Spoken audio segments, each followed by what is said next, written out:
What's your DUPR?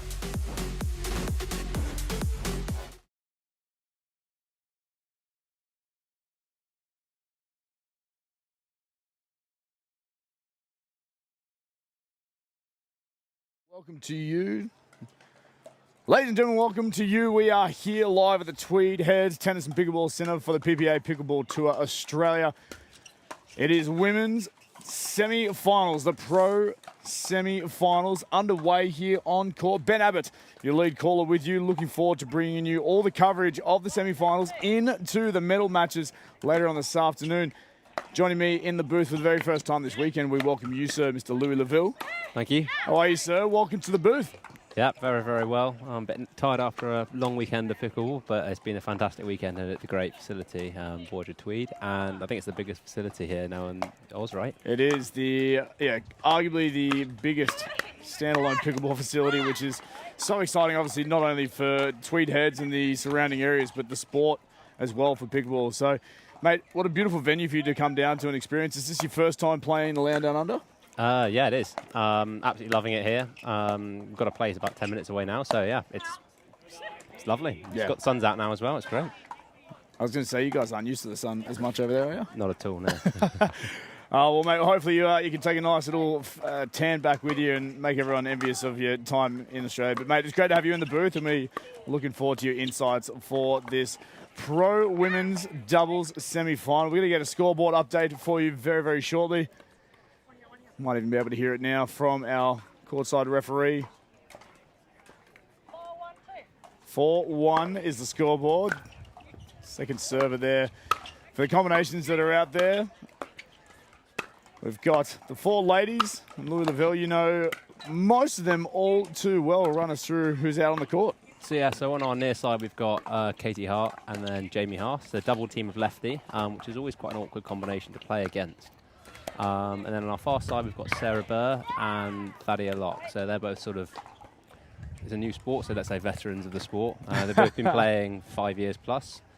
So you'll see them play a more traditional style of play versus sort of maybe Katie and Jamie, who've got more sort of tennis conversion in the more modern couple of years style. But it should be a good matchup all in all.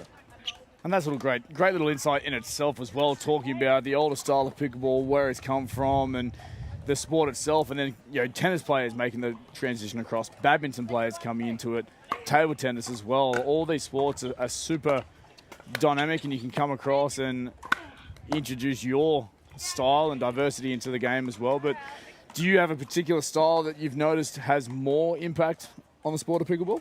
Or another sport that has more of an impact? I think what the great thing about pickleball is all other racket sports do convert well to it. Everyone has their different styles of play. Myself, I came back from a squash background, but you've got, of course. I imagine all the players on this court here, I think, are former tennis. There's guys who table tennis, badminton here. Loads of different styles, all work in different ways. A lot of tennis players come into singles and instantly can transfer the skills quite quickly, but maybe you struggle a bit more with the doubles and the touch game. But the game is new, it's constantly changing, technology is changing, and I think, that's why we're witnessing a really exciting sort of change of time where it's all happening.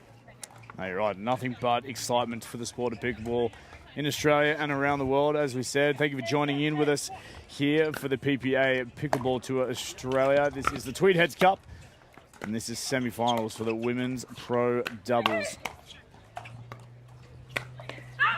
Nothing but power from Katie Hart. A little behind on the scoreboard. Experience shining through right now with a scoreboard check at 6-1 to Burr and Locke, or 1-6. I think we're at 3-6-2, I think.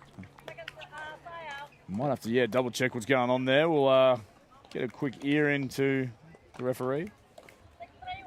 6-3-1 is the scoreboard. So Burr and Locke, 6. What a pickup. The feet of Sarah Burr. Again. Charging in is Thadia Locke. Great to see the dynamic approach from the two ladies on the far end. Yeah, you'll find throughout this whole match and how they've been playing all day, they don't give you very many free points at all. You have to fight for every point. They're both very solid. They're very good at keeping the ball in play, resetting, keeping that ball alive, and making you play that extra shot.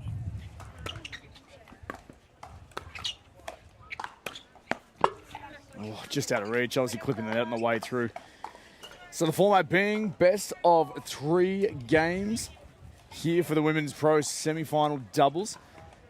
Playing to 11 points, winning by 2, I believe. Yeah. Correct? Yeah, cool. Just double check. I'm checking your knowledge as well, Louis. It's not necessarily mine. Making sure you're on your toes as well there, mate. It's not a free ride in the commentary booth. Not just the best seat in the house. That is the best seat in the house for sure right now, especially in the shade.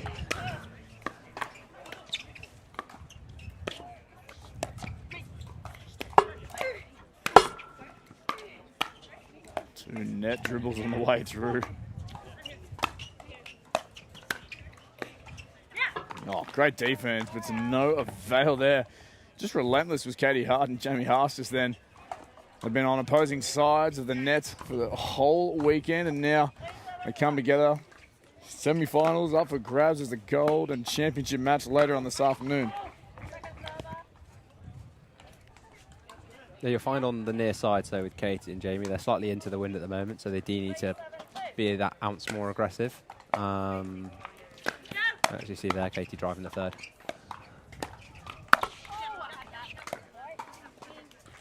It's an interesting point you made earlier on of the skill sets of Burr and Locke. Having the reset, having the control, having the patience. Offensively, we see the speed up right now from Sarah Burr. Super impressive. Previous play, just going in to the top of the net.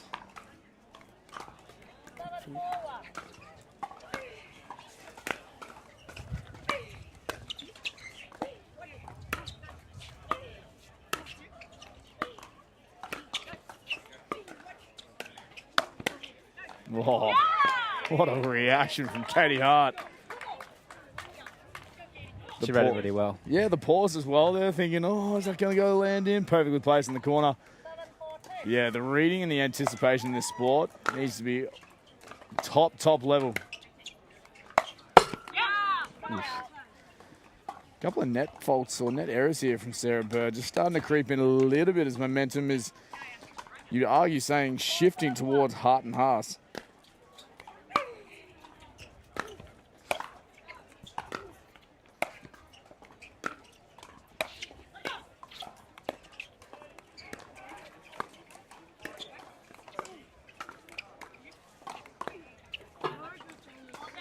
Really good roll there from Jamie, keeping Thalia out wide and then sort of forcing her into a little slice, and makes it a bit more tough to hit.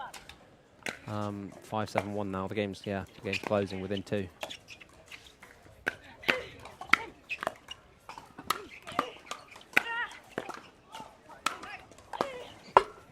Oh my goodness.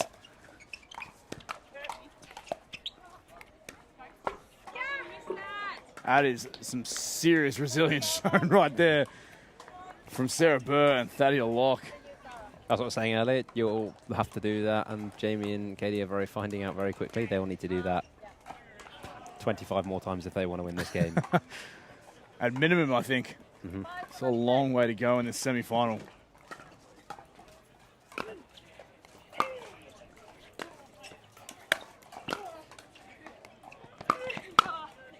That's too good from Jamie Haas. Unbelievable awareness just to hit the open court. All she had to do was place it nicely and draw the error, knowing momentum from Thalia Locke was going to be out of court. And just threads it down the middle. That scoreboard, I think, is closed even more so. Katie Hart again tagging the line. I think we're tied up now at 7-7-2. You are right. Not missing a beat early here in your commentary debut, Louis. Not sure what they're doing. There's three in a row now. Sarah and Thaddeus have kind of poached across each other and then just left the entire half of the court open. Yeah, a little bit of anxious sort of play there from Burr and Locke. They'll call a timeout, knowing the scoreboard is completely flipped on its head. They were down early days at 3-6. They brought it back to within 2 at 5-7. They locked it up at 7-0. Now they're taking the advantage to go at 8-7 lead. At the business end of set number 1. So really, really interesting turn of events. You mentioned they post each other. Is that just frustration? Is that impatience, Louis? What are you seeing out there from Burr and Locke? I think that's a bit of scoreboard pressure, to be honest. Katie and Jamie have now got on a 5-point run, and they're trying to force it rather than making them grind out the points, which is what they're so good at. I think if they are going to, if Sarah's going to come across and take a ball off Thaddeus needs to they need to communicate it and switch, so then the whole other side of the court isn't left open. I think you'll hopefully see after this timeout a bit more patience from Thaddeus and Sarah, because if they don't, they're going to very quickly lose this set. Yeah, it might have been something as simple as a mental reset, just to be able to re-engage, compose themselves, and get back out there to do it. So the ladies, all four, out there doing their thing now off the back of the timeout.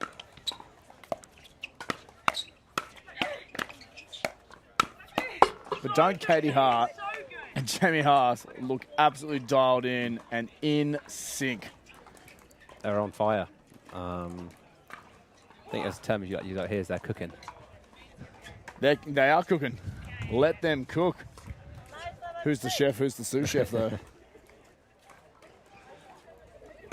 I've had Katie cook me breakfast. She's definitely not the chef. Right. That snagged the line as well. There's everything going the way of Hart and Haas. Jamie Haas starting to fire up as well. They go to game point here.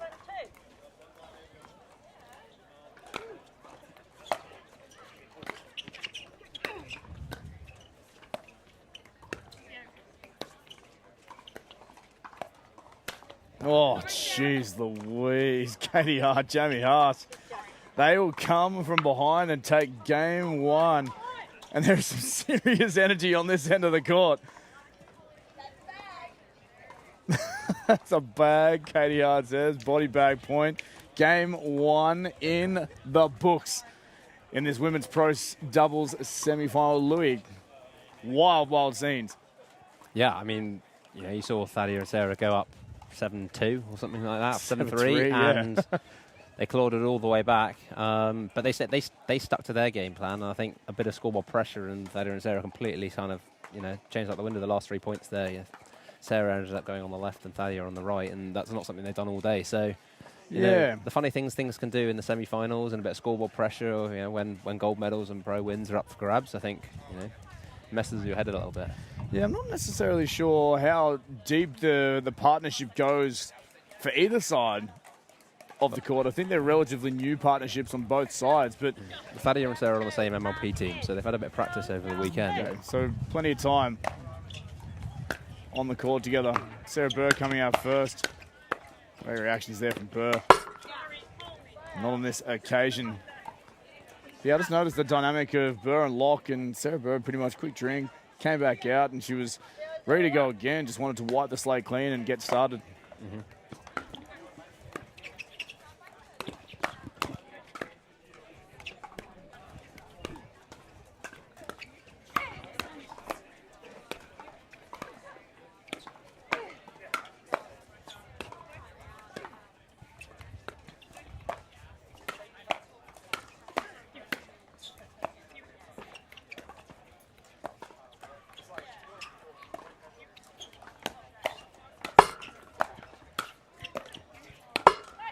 This is wild stuff.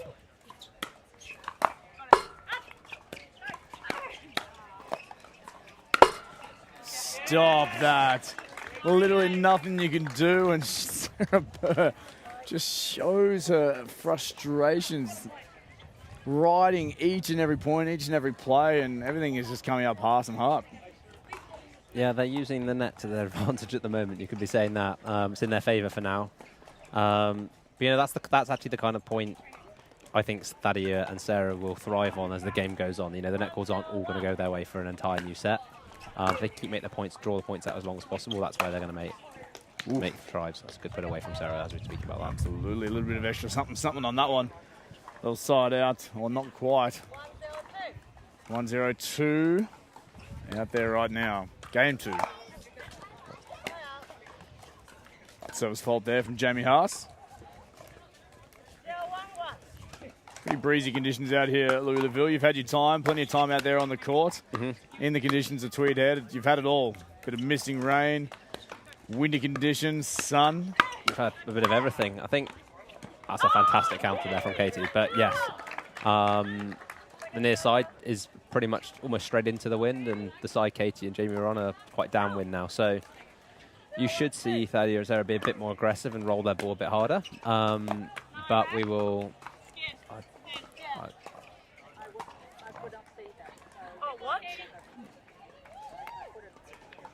It's a bit of a discussion about the line call right now. I didn't see it on the screen, but it was quite close. But Thadia and Sarah called it out.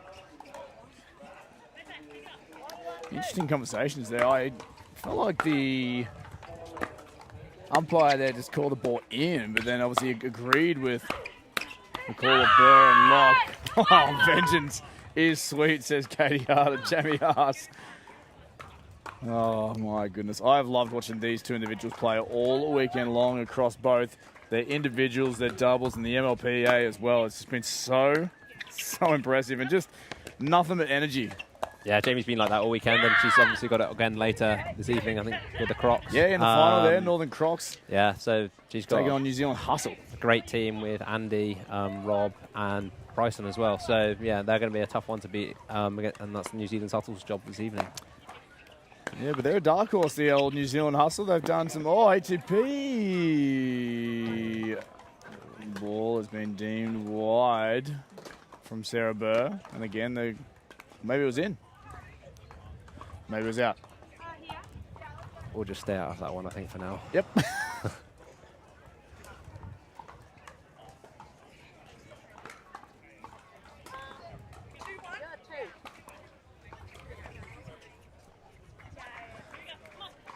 Media in the booth here. So we're at 2-1-2 here. Oof. Good put away from Sarah. She's one of those players, you know, played for several years. She's got a good hold on that smash, so she can actually direct it in basically 3 ways. Hit it straight back down the line, down the middle, or wide. It makes it hard for the opponents to sort of sit their position and, you know where the ball's actually going to go. And it's a simple turn of the paddle face as well, opening up the palm as well, a simple wrist adjustment. Mm-hmm. And it can be, it's a very talented skill in itself. Not many people can do it most of the time. It's swinging in your direction and choosing your angles early.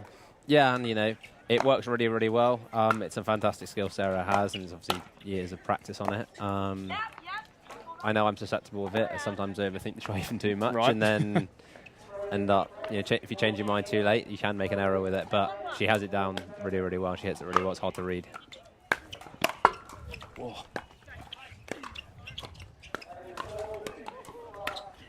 Down the line's too good. Jamie Haas just opens up the face of the paddle, turns it down the line. It's great energy from Jamie and Katie at the moment, actually. And there you go, as you can see it, like straight away. Sarah and Thadia calling a timeout. I think they're sort of a bit lost for ideas at the moment.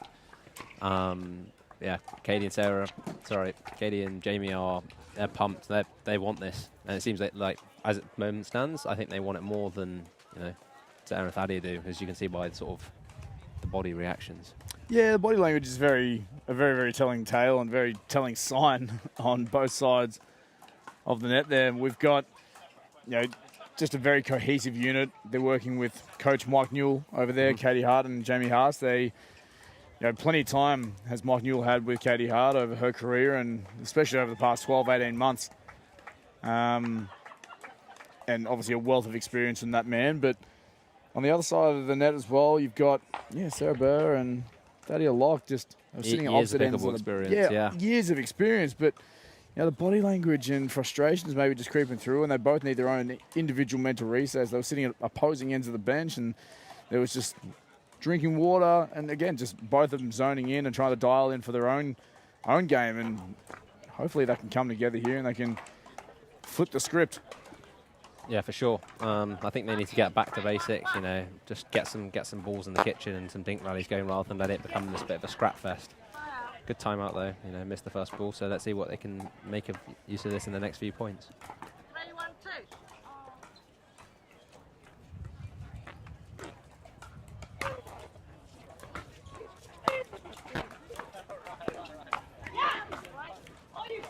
So point there, they go to 4. 4-1-2, I think it is. Yeah, I believe you're right, Louis. 4-1-2 is the scoreboard.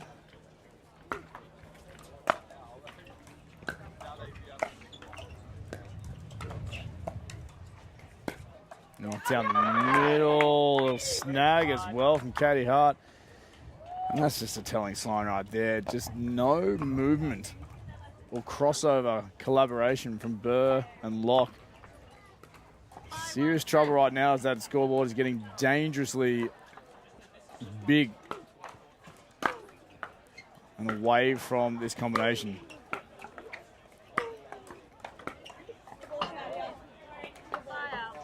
Right, this is their time here. If they're going to make a run, it's going to need to be now.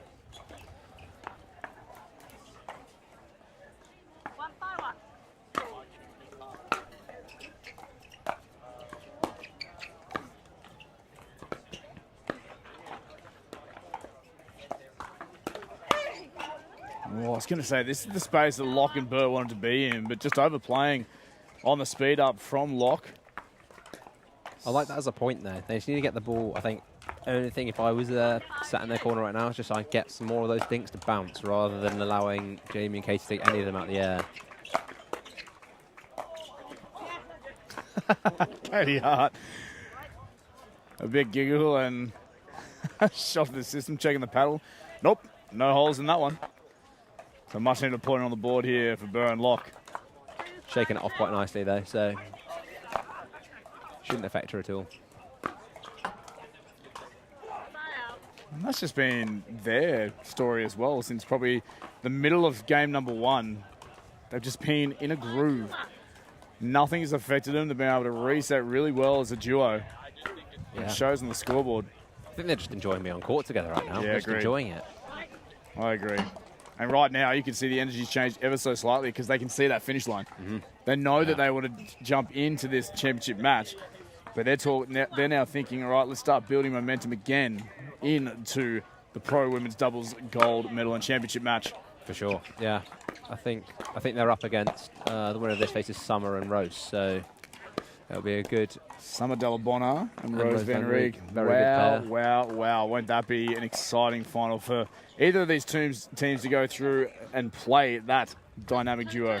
Mm-hmm. Yeah, Summer obviously won the singles the other day, and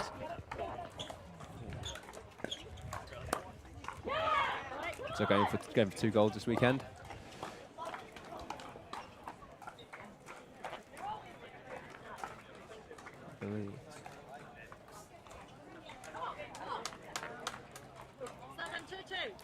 7-2-2. Lots changed in sort of 10-15 minutes when it was 7-3 to Thalia and Sarah in the first set. It really has, hasn't it? Oh, inside out from Sarah Burr. That's the first little bit of energy we've seen from Sarah Burr as well. Just trying to get her partner up and about. And maybe that's just the talking point. They just need a little bit of a spark on their side of the net. Yeah, for sure. Yeah, a bit more communication, get a bit more into it. You know, they're not out the game by any means in this format. You know, you can score when your opponents can't.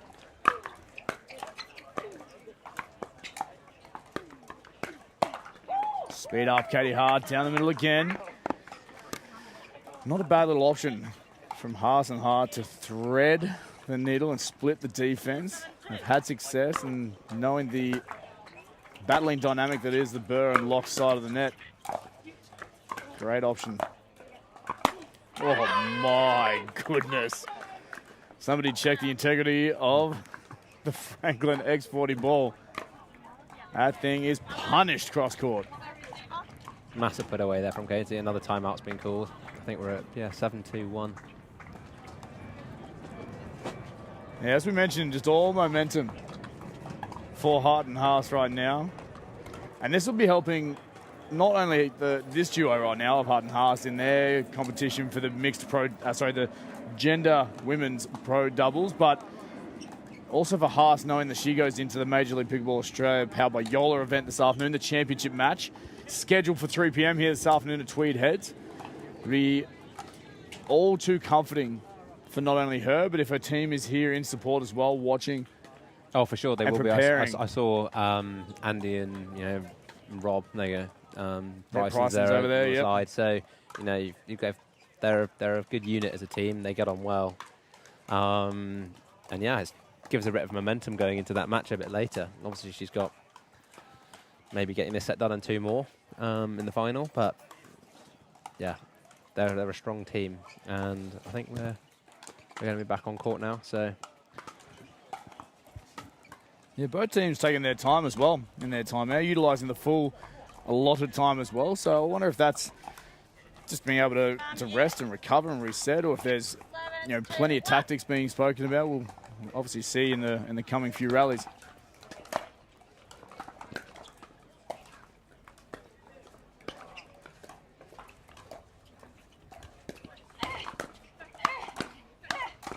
Oh, good there from Thaddeus Locke, dialed in. yeah, what you're seeing is because there's 2 lefties, well, actually 3 lefties on court with Sarah, but 2 lefties on one side is when people hit the speed ups, the next one tends to go cross court quite a lot, and then the next one goes straight and then cross court. So you get this sort of figure of 8 of speed ups, and it's kind of whoever's then not ready for it ends up popping it up, and the one gets put away. It just sort of an angle shift for what you'd usually expect with maybe 1 lefty or no lefties on the court. Mate, I've had a crack at singles, and I am still not ready for the pace and the speed of this court. I am happy to sit back courtside and let the pros do what they do.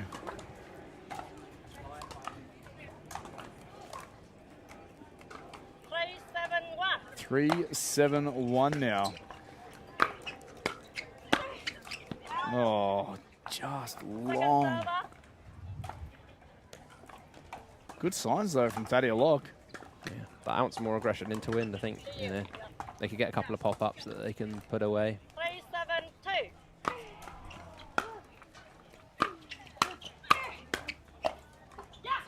3-7-2. Ooh. Just wonder if Thaddeus Locke took a ball. It might have been sailing a bit long, especially the breeze of the backs of Haas and Hart. But they will side out. Opportunity now for the far side to get more points on the board and close this gap towards the elusive 11.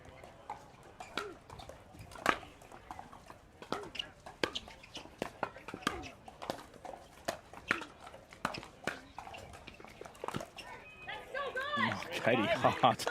Again, I think just snagging those lines. But another one of those kind of Sarah, coming across to take it in front of Thaddeus, maybe didn't need to. And then all Katie needs to do is just guide that ball back behind. And yeah, she was in trouble from the get-go as soon as Katie got a good paddle on that ball.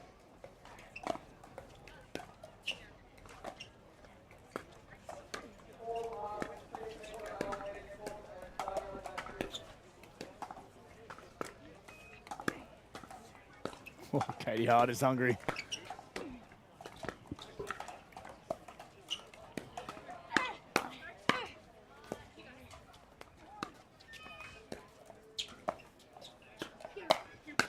Oh my goodness, I thought that Locke and Burr had them on the fence. They were pushing them further and further back and had all the control, and then the opportunity taken at first glance there from Katie Hart to put away. Yeah, massive forehand to put away there on the angle, right behind Thaddeus, and didn't have any chance. I'm going to see them not switch this time. Yeah, you're right. Oh, great shots at the corner there from Thaddeus Locke.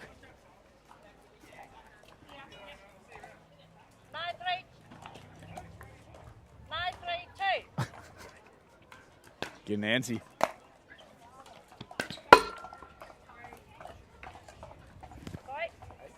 Tough net cord there for Burr and Locke, but it sets up match point for Hart and Haas.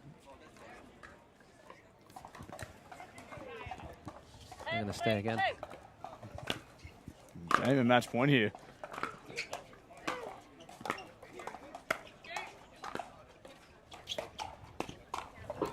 Staying alive, Burr and Locke.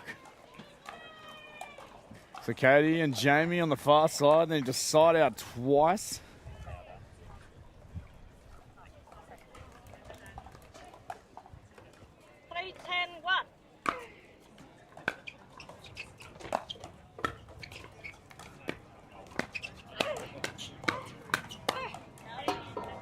Too good from Katie Hart, taking a lot of space there. Yeah, that big forehand in the middle makes it really, really hard for them, for Burr and Locke to come in, and then they're just stuck sort of grinding from the get-go on the point. And there it is again. Just like that. 2 from 2 on the side outs, and they will go back to serve. They get an opportunity once again to book themselves a spot in the championship match this afternoon.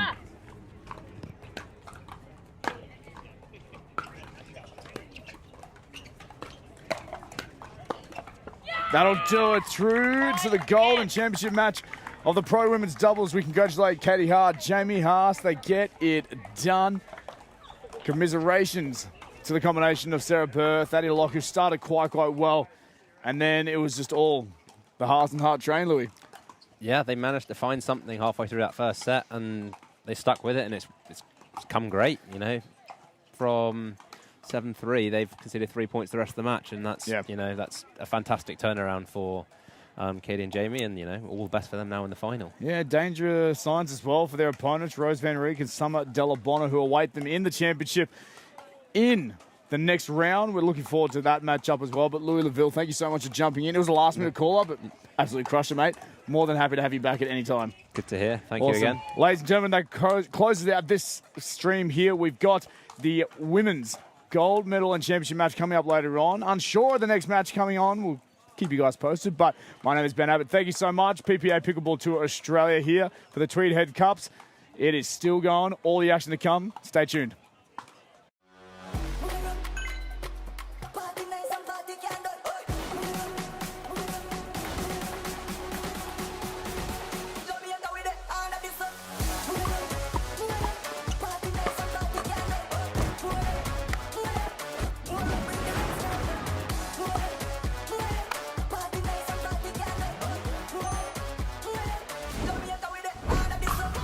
What's your DUPR?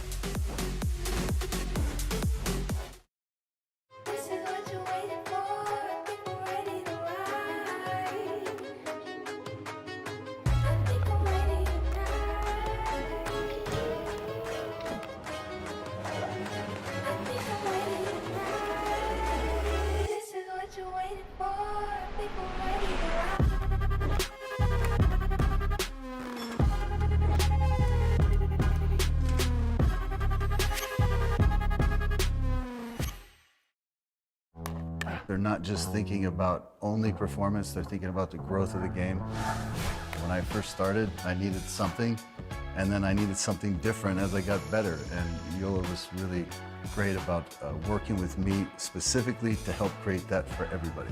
And as somebody enters this game for the first time, they're gonna go through a huge learning curve. And as they experience the full expression of the sport of pickleball, Yola's there to meet them with the performance and technology. Let's play.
Ladies and gentlemen, good afternoon and welcome to you here live from Tweed Heads Tennis and Pickleball Centre for the PPA Tour Australia Tweed Heads Cup.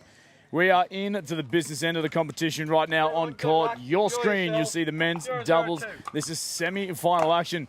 Closest to your screen, Quant Do, Trung Hien taking on the far side of George Wall, Joey Wild. Absolute pleasure to be here with you. My name is Ben Abbott, your lead caller for this match here this afternoon. And joining me courtside, you know him all too well, pickleball fans, Mr. Dylan Kimlin. Welcome to you, sir. Yeah, g'day everyone. I hope we're all doing well. And we're immediately into a quick dink rally here. The combination of Wild and Wall, tried and tested duo for the Australian pickleball scene in the top three of the men's players here in our country. And they're up against some elite competition, international visitors, and this is going to be a thriller.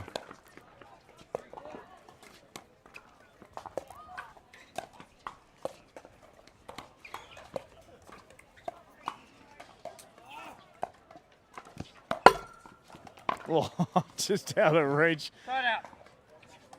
Catching Trung Hien off. Balance there. A net dribbler. A bit of information about these guys, Dylan. Our visitors of Do and Hien from Vietnam.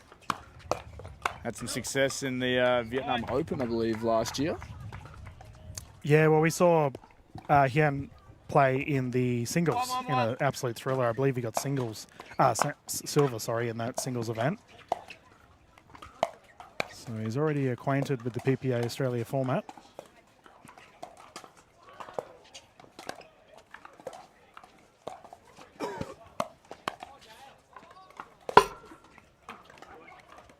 Interesting here, Ben, in that George Wall taking the left side of the court here for our fellas.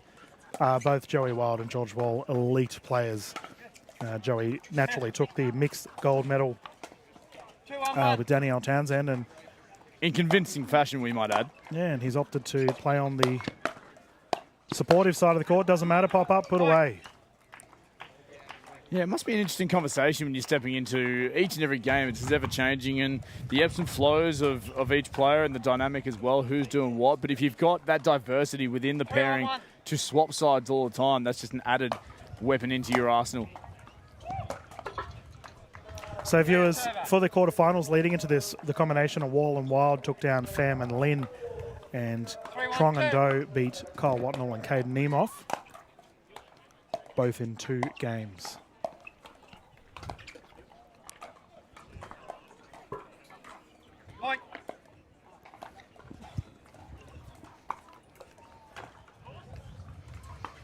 Four, 4-1-2, the scoreboard. Wall and Wild lead. Getting one back one day. I can confirm our other semi-final that'll be going on, I believe on our grandstand court, will be between Kenta Miyoshi and Jack Wong, taking on Ryan Henry and Zach Grubovic.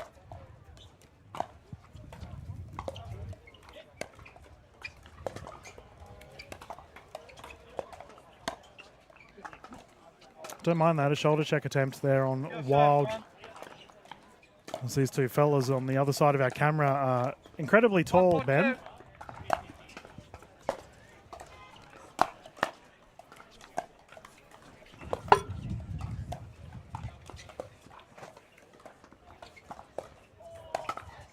Speed up again. Great shot, tagging the baseline. Yeah, they are quite lean and long gentlemen on the far side. I mean, I stand at 6'2" on a good day, but I'm looking up at them. Taking up plenty of court space out there.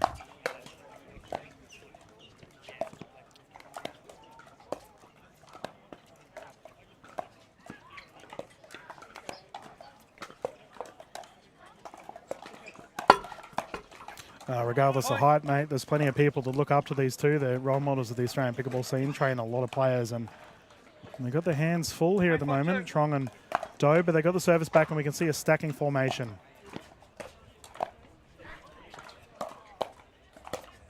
Down the middle is good. Talk us through a stacking formation, Dylan, for those who don't know, including myself, what that might look like. So effectively, we'll see if, I believe it's a half stack, so yeah, we can see the closed fist there, which signals that there's not going to be a switch on the side of the gentleman closest to screen.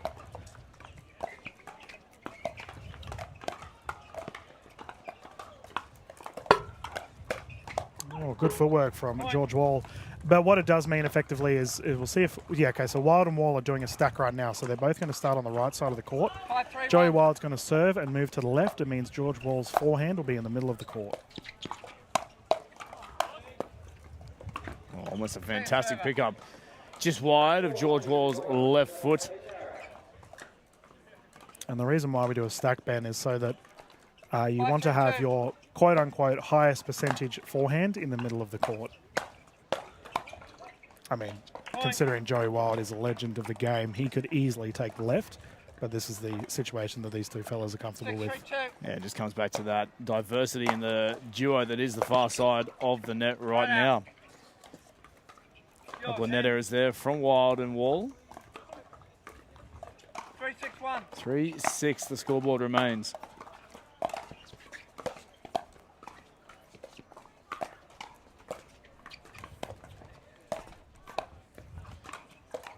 Oh, so smart. What a flick. Second George server. Wall. All you have to do is just snap over the top of the ball, create the roll. And he's regarded as the professor of pickleball here in Australia. George Wall, the highest IQ player we have in our men's space. Rarely makes a mistake.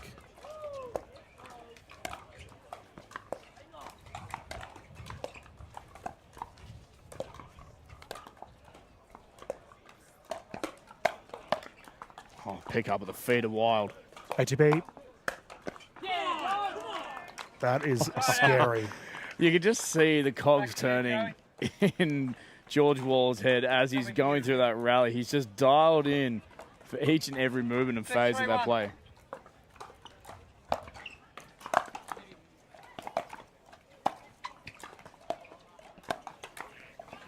Point.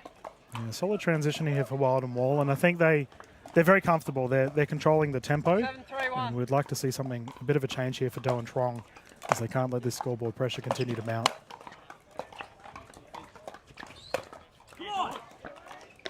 I'd like to see a timeout, Ben. Yeah, I think it's required at this point in time. You know, you can feel the momentum all in the Wall and Wild side of the net. It may be just one more phase of play and we might get that break that's required here from Trong and Do.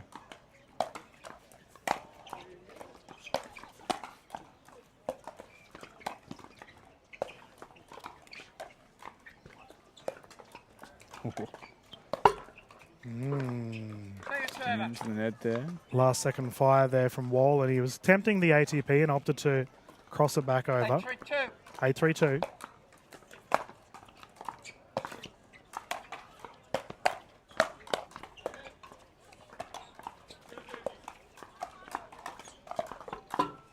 Oh, Joey Wild as well. Two dink errors there on the side of Wall and Wild, and official David J calling this one in our 3-11 win by 2.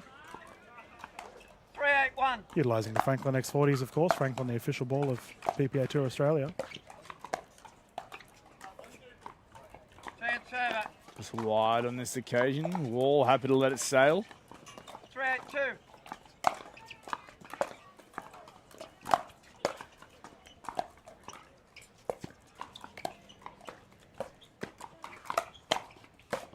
Oh, what a pick up at the hip there from Trong, but put away on the second phase there from George Wall.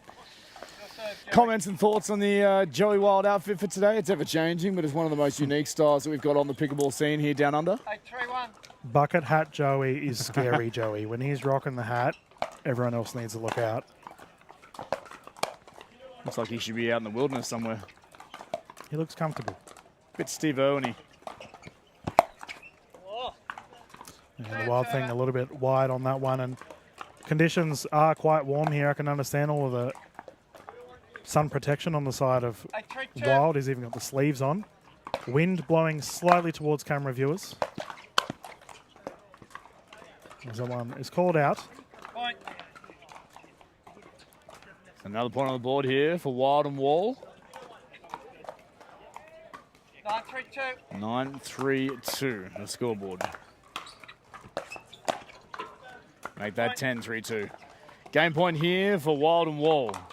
Set number 1, men's doubles semi-final. 10-3-2.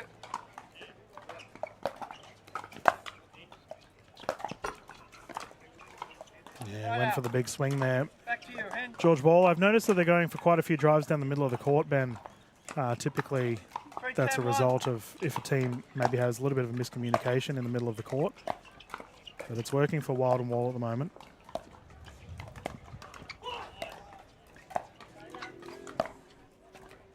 Ooh, he went for the forehand flick. Why not as well? The breeze does come a little bit left to right as well across the... Given the right spin on the ball and the whip of the paddle, it could just curve on in. Not to be on this occasion. See, that's what I'm talking about, Ben. We just see 3 shots in a row from Wild and Wall down the middle of the court. They got the pop up, it's just execution was a little bit off. I do think there's a definitive strategy here on the side of the team in the lead at the moment. Would just say though as well that it started as effective for the first half of this game, but I do think that Don and Trong have counterbacked their points in their play and adjusted their defensive movements just to kind of protect that space a little bit more as that ball clips, gets a net roll and goes long. So 10-5 scoreboard, game point once again. Wild on serve.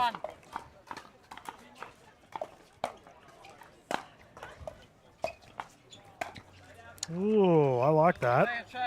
There's that shoulder check. We saw that earlier this match with the shot at the high shoulder of George Wall, and he had his momentum going to the middle of the court. Well played.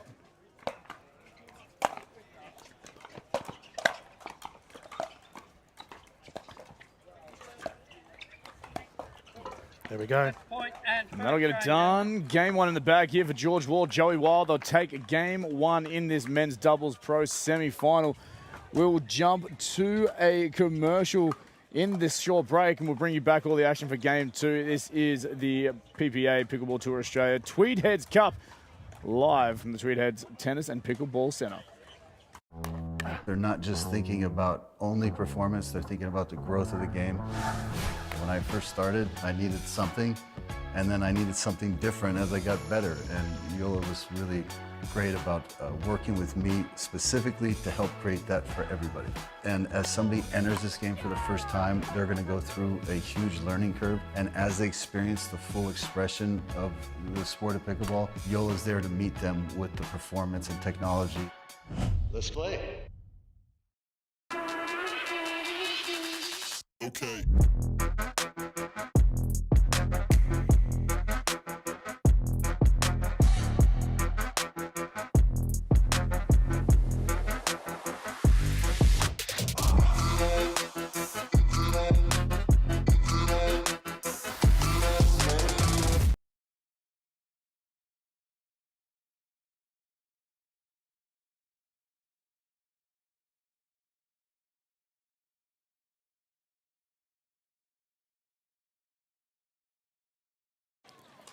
Welcome, ladies and gentlemen. Ben Abbott, Dylan Kimlin with you once again here for the PPA Pickleball Tour Australia. This is the Tweed Heads Cup and the men's doubles pro semi-final. We're into game 2. Straight on the way as well, a rapid firefight to kick things off. George Wall, Joey Wild taking game 1. They're nearest to your screen as we speak, and Kwon Do and Trung Hen on the far side, needing game 2 victory.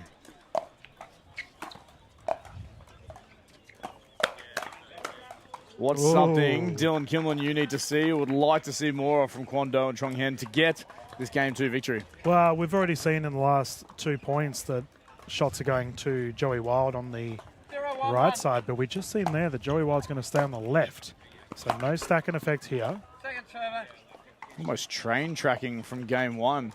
Just staying on the same side in their lane, but obviously opposing sides of the net. So half stacking effect for Wild and Wall.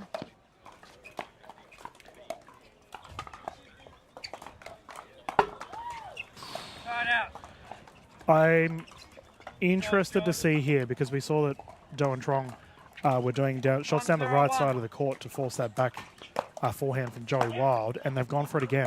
So clear strategy here. That's an error there on the side of Wall. That's the second one on the third shot drop attempt. 1-0-2.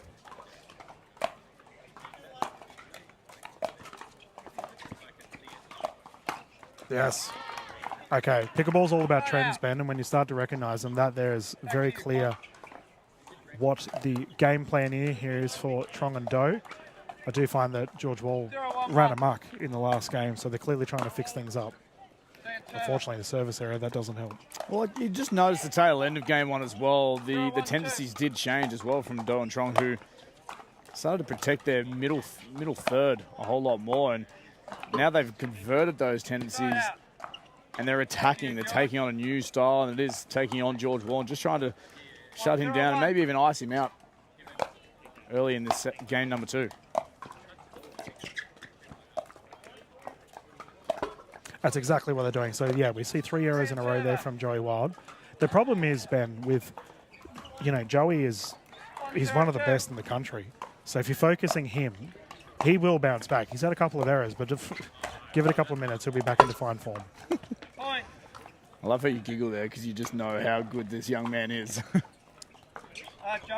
He's one of the best. Like, there's no ifs, buts, or maybes. I don't know if it's a nervous giggle or a confidence giggle there from you, Dylan Kimlin. I just know you don't poke Joey. He'll fire. Unfortunately, 4 in a row. And this is, I will say though, on the opposing side of Trong and Do, it's working. So they've clearly changed the strategy here at the second game start.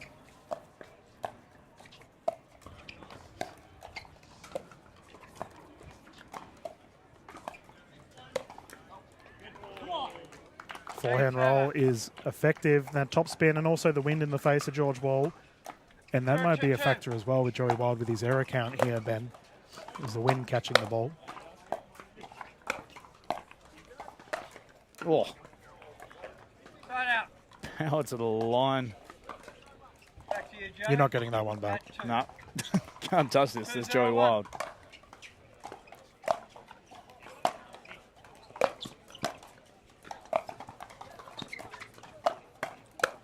Oh, George Wall. And we saw the shoulder checks earlier today with the gentleman further some screen targeting the taller bodies of Wild and Wall. Wild delivering one. A little bit of payback there, causing the pop-up.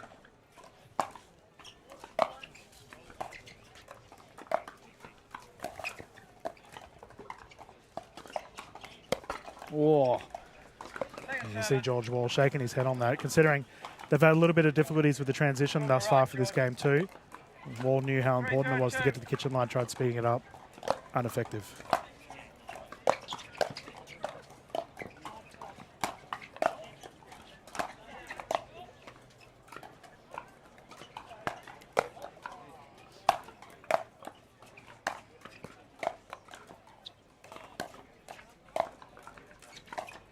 George Wall.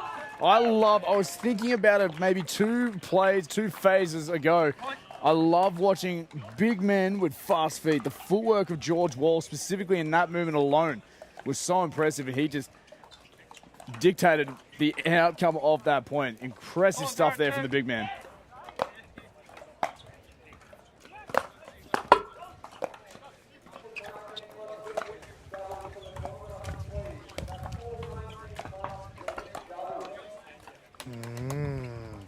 And I think George is going to have to start playing big, considering we're seeing a fair few errors on the side of Wald.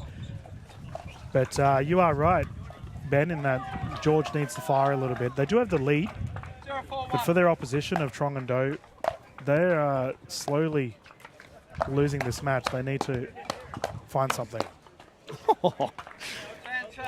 George Wall again, just relentless. He's obviously captain of the Brisbane Breakers, and he's going to show some serious and fantastic leadership as per usual, keeping Joe Wild just measured, I would say, especially if his partner's not feeling as on as what he would like to be. But right now, it's the George Wall show, and we're here just watching it. Siding out, back to back. 4-0-1. 4-0, the scoreboard. Joey Wild on serve. Again, the shoulder check found from George Wall. And what you can do but just wear it. Some serious pace on the swing. Yeah, viewers, keep in mind as Wild and Wall did take game 1. This is a must-win for the combination of Do and Trong.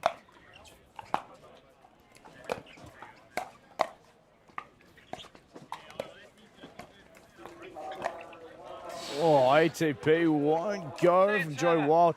He had a very, very small window, though, to attack that particular play. It's an outrageously difficult shot, and Joey probably had to hold it for another half a second. That's why it's so difficult. It's so low to the ground. I've seen him do it before many times, so 5-0-2. I can understand why he took the shot.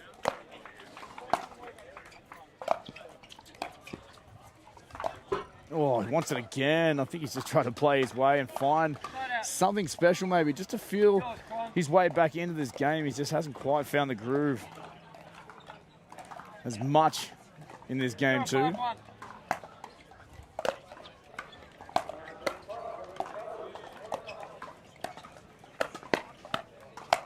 Good.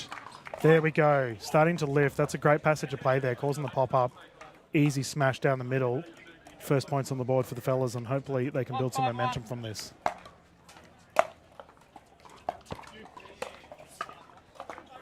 Rare error from George Wall. They'll double up their points on the far side. Chung and Do, 2-5.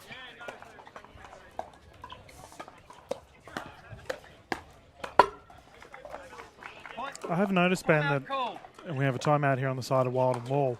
Any of the errors that are occurring for the combination of Wild and Wall seems to be on the right side of the court. Now, we mentioned the wind is blowing left to right.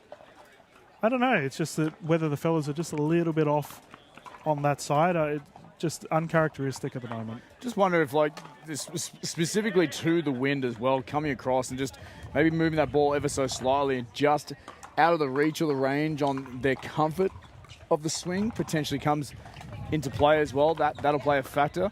But yeah, even the conversation of Joey Wild not really finding his groove in this game too. George Wall trying to maybe overcompensate a little bit, so a few errors have crept in. But on the contrasting side as well, the combination of Kwon Do and Chong Hien, they've stepped up their game. They've adjusted their tendencies offensively and have really started to turn the table to bring the scoreboard on game two within 3-5. And I think that's the best thing. So they've actively made a change. Whereas if they stuck where they were, the first scoreline heavily favoured Wild and Wall. And you've got to give credit to the fellas. They've obviously seen something that needs to change, and they've done exactly that. The thing here will be whether Wild and Wall can halt some of this momentum and continue to build the scoreboard as the fellas come back on court, and we will continue this game two once more. You're right, Joey. You're right, Con. 3-5-1.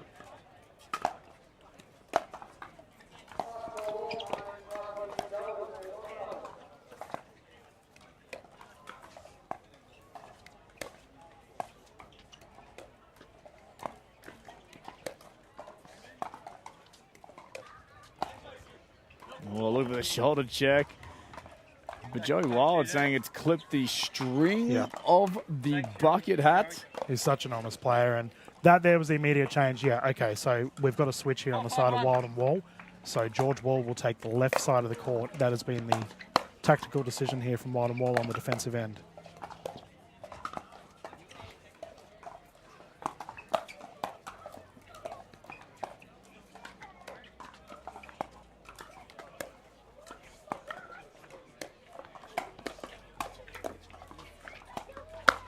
Oh, seriously impressive stuff from both sides, but it is Trong and Do that come out on top. I'm loving this from Do and Trong. They're actively targeting Joey Wild in a hands battle. Most people would say that's insanity, considering how lethal this man is in the kitchen, but it's working for them.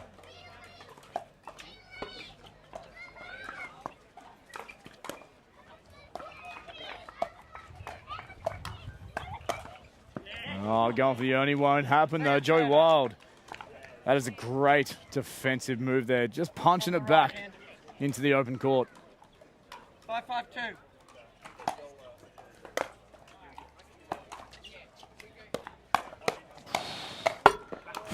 Oh, look at those hands.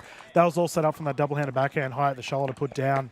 Easy pop-up. Do and Trong are starting to run amok here. I love it. Yeah, they take the lead now at 6-5 as well.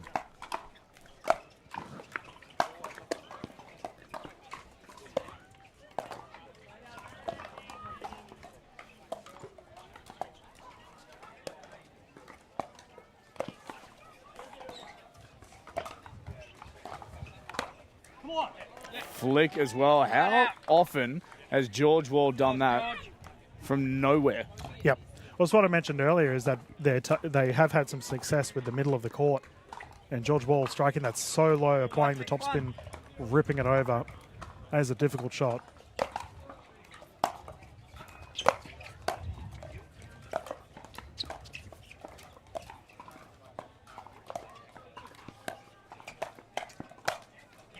That's good there. A lot better signs. Promising from Joey Wild. Yeah, he initiated the speed up, caused the pop up, easy put away. Bread and butter for Joey Wild. 6-6-1. 6-all.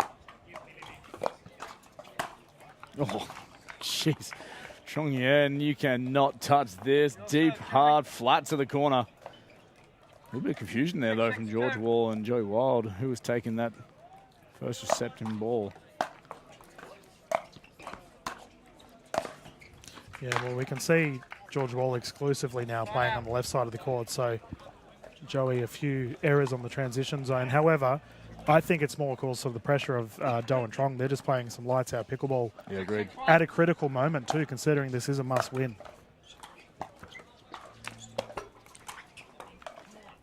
Yeah, we've seen George pull the trigger a little bit early a couple of times now. Wall normally very clinical, 7-6-1. knowing when to play the fast shot.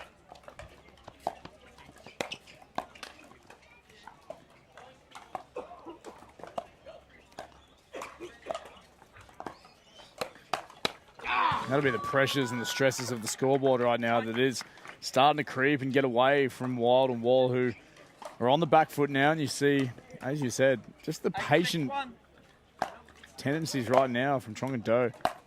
Consistency as well.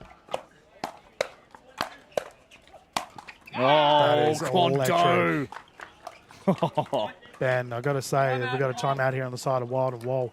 The big difference here is the combination of Do and Trong. What they're doing is they're initiating that transition zone speed up so well, causing the pop-ups and easy putaways. And they've won a few hands battles as well, which typically on the combination of Wild and Wall, we don't see them lose that. So electric play from them thus far. Yeah, just a couple of errors as well. It just doesn't help with momentum, doesn't help with individual headspaces, mindsets as well. So it may be a conversation that courtside right now, there's not one word being said from George or Joey. They're working with Ben Costin, and it's just a conversation of just a quick reset. Understand that they need to be as consistent or as patient as Kwon Do and Trong Hien have been to get to this point. Yeah, they're champions, George and Joey. They'll bounce back. And as we've got our kitchen cam up, viewers, we can see the beautiful Voyager Tennis Tweed Heads facility, 16 purpose-built courts. We've got all of our matches going on for our PPA Tour Australia events in the background. What a pleasurable day it's been thus far, Ben, with the sun in our face and pickleballs flying around. It has not been too bad at all. And, of course, later on this afternoon as well, we do have the championship match of the Major League Pickleball Australia, powered by Yola. That final match between the New Zealand Hustle and the Northern Crocs. That is going to be all time for the first time we see New Zealand into that space.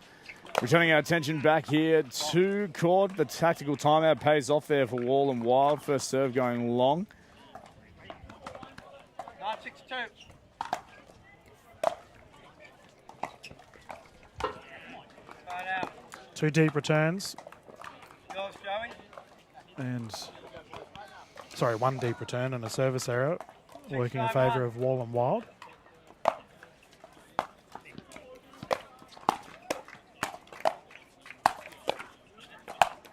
Oh, relentless from Trong. Oh, that's wild stuff. These guys are riding high.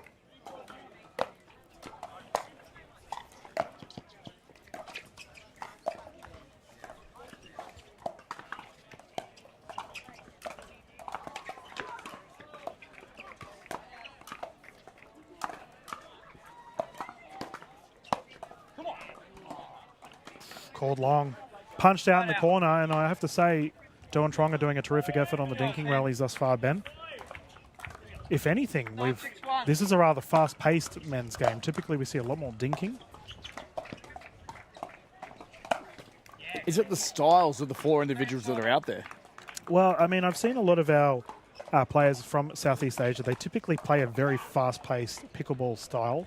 I referred to the Vietnam Open earlier in this broadcast where we saw that. It was very fast-paced. And George and Joey typically play a little bit slower, but they're trying to match the speed of Doan Trong at the moment. That ball goes long. Right out.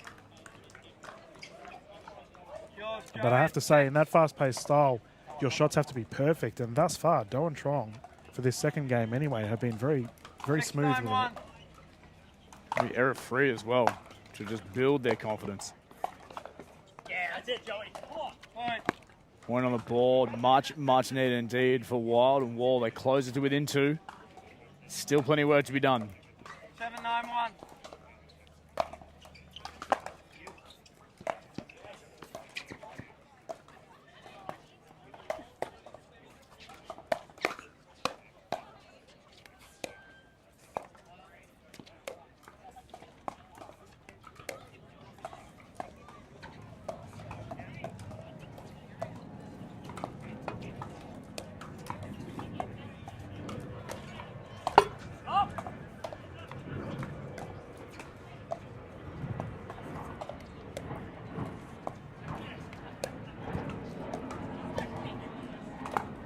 Speed up from Chong. Phenomenal stuff on both sides. It's not easy to do, Ben. Double-handed backhand off the dink pickup, speed up to Joey Wild of all people. I was just thinking during that rally, I actually wouldn't mind seeing a lob thrown in, considering all fellas are so close in the kitchen line in a heated deep dink rally, just to mix some things up, because Doan Trong, they're playing lights out at the moment with the fast-paced game. Commentator's curse kicking in there though, Ben. Point number 1 for you, Dylan.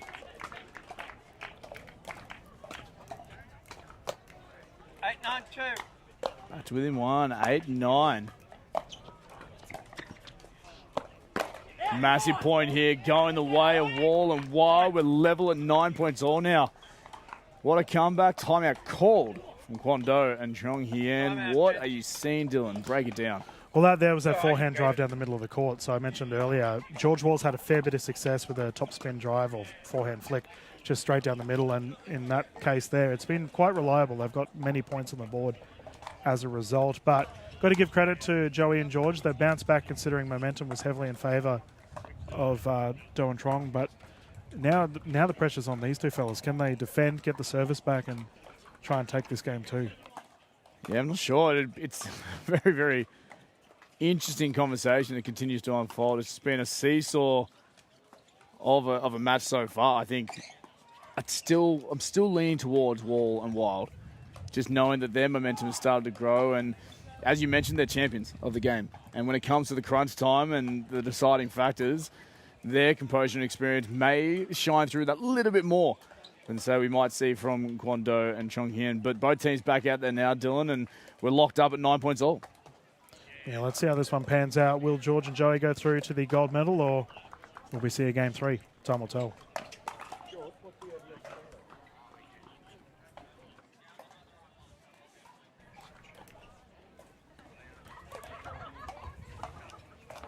You right, Hen? Right, George? 9-9-2.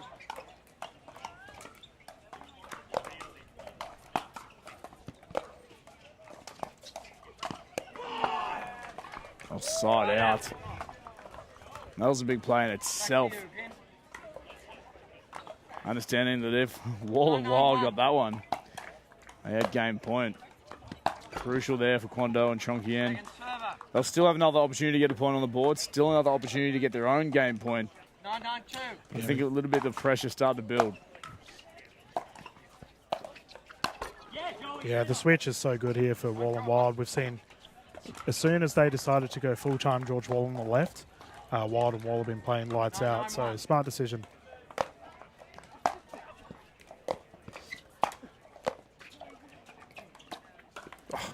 What a flick there from Do. Even the play before, the pick up from Wall. Disguised that so well. Terrific shot down the right side. They need to do it again to get the service back.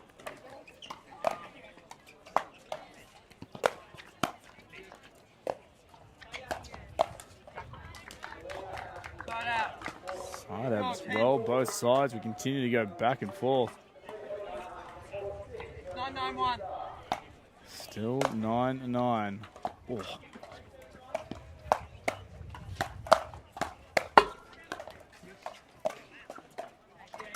Oh, just bumped. The firefight going the way of Wild and Wall. And that is the problem you run into, Ben, when you're trying to freeze out George Wall on the left 992. with the wind blowing to the right. A couple of these shots will trail off. In that instance, however, shot down the middle works out well and they take a game point. 1092.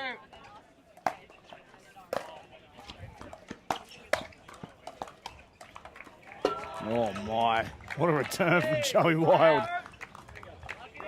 Just punched it back deep in the court at the feet of Trong. 910-1. Catches him off balance, they side out, an opportunity to go level again.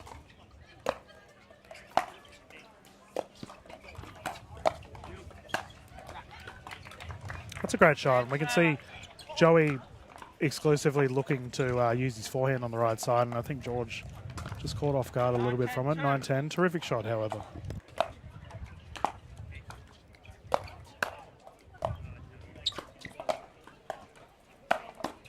Oh, it's ridiculous from Kwando. Wow. I was about to say that was a really smart play there from Joey Wild. Recognised the Ernie defence. Both players were on the right side of the court, punched it to the left, but the reset was immaculate. Yeah. Tied game, 10 apiece. 10-10-2.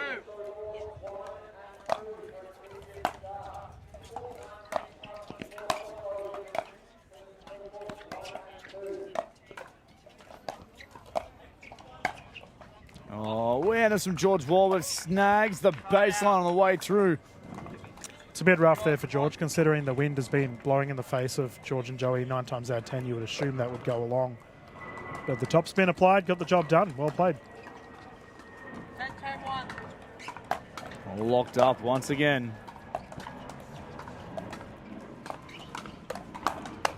Oh. Head hunting from George Wall. Yeah, playing big, George Wall in that instance, and got the shot he wanted. 10-10-2.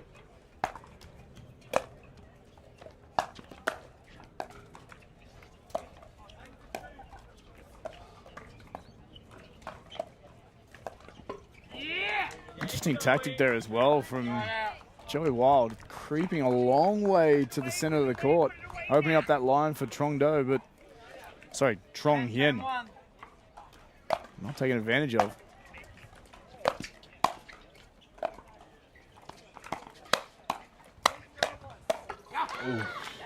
Yeah, these fellas have got exceptional lateral movement, Ben. They can cover the court so quickly. But quick hands here on the side of Do and Trong. And survive once more.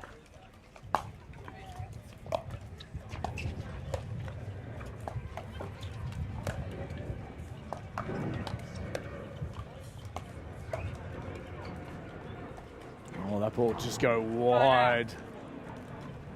Back to you, Quan. A little bit of frustration shown from Joey Wild. Well, I mentioned earlier at the start of the broadcast that they were playing at their own rhythm. And currently, it feels like they're playing to the game style of Do and Trong. Yeah, I tend to agree. Even I'd say Trong is the one that's in control and leading the charge there. Kwon Do playing a very good supportive role, especially at the tail end of this game too. Oh, that's so good. Called long, however. Once again, the wind not favouring Joey Wild. The shoulder check attempt. We have a game point. Phenomenal effort here from Do and Trong. 10-10-2.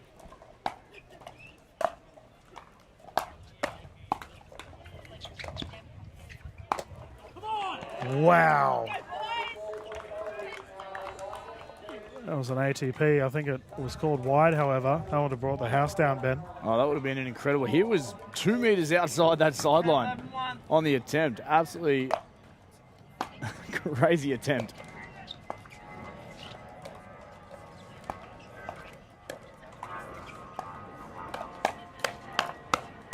Oh, George Wall is just too good. I have to say, the resets from Trong and Do are out of this world. That is not an easy shot to get back repetitively. Down low at the knees. Locked up again, Dylan. 11 points apiece.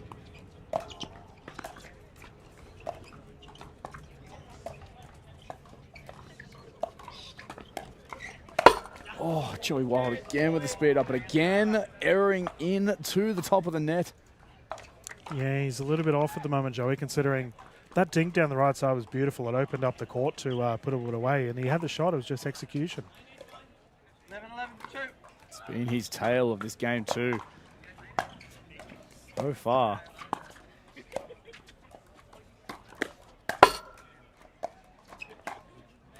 Oh, that snagged the baseline as well. Ridiculous accuracy right now from Trong. And it's just the execution on the paddle, isn't it? It's just the roll over the top of the ball, getting that one to dip on in. 11-11-1.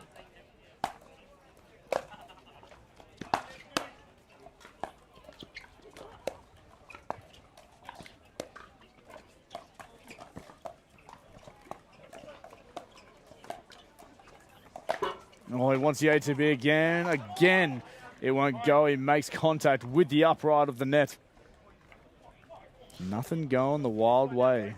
Yeah, this is not characteristically what we see of Joey Wild. And game point for Do and Trong. This is massive for these two fellas.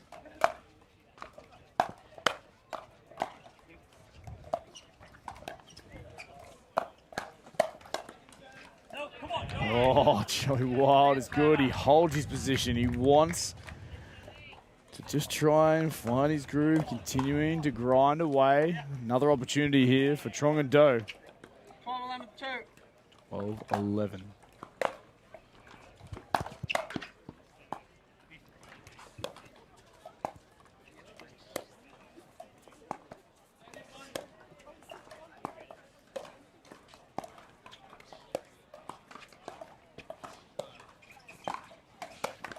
Speed up, George Wall again. Coming up clutch is that man. Yeah, look, the professor balling out once more. I think as we get to this super late stage of this match, Ben, the dink patterns seem to be causing a little bit more pop-ups for Wall and Wild. If they continue this, it might be all over Red Rover. Oh, full stretch from Wall, but handled all too well from Trong. Yeah, that double-handed backhand, nice high, put up away. And I actually find when they're initiating the speed-ups, Ben, it does seem that Wall and Wild aren't having as much success. Almost want to see them play a little bit more of a rebound style. Admittedly, though, these two fellas are easily some of the best in the business, so they know what they need to be done. It's just to go out and execute. 11-12-2. Just got to do it.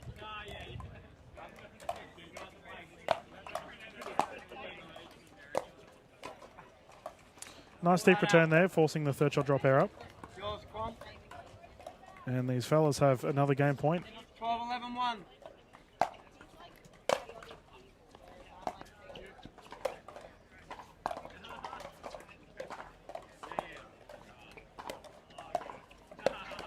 Oh, speed up again.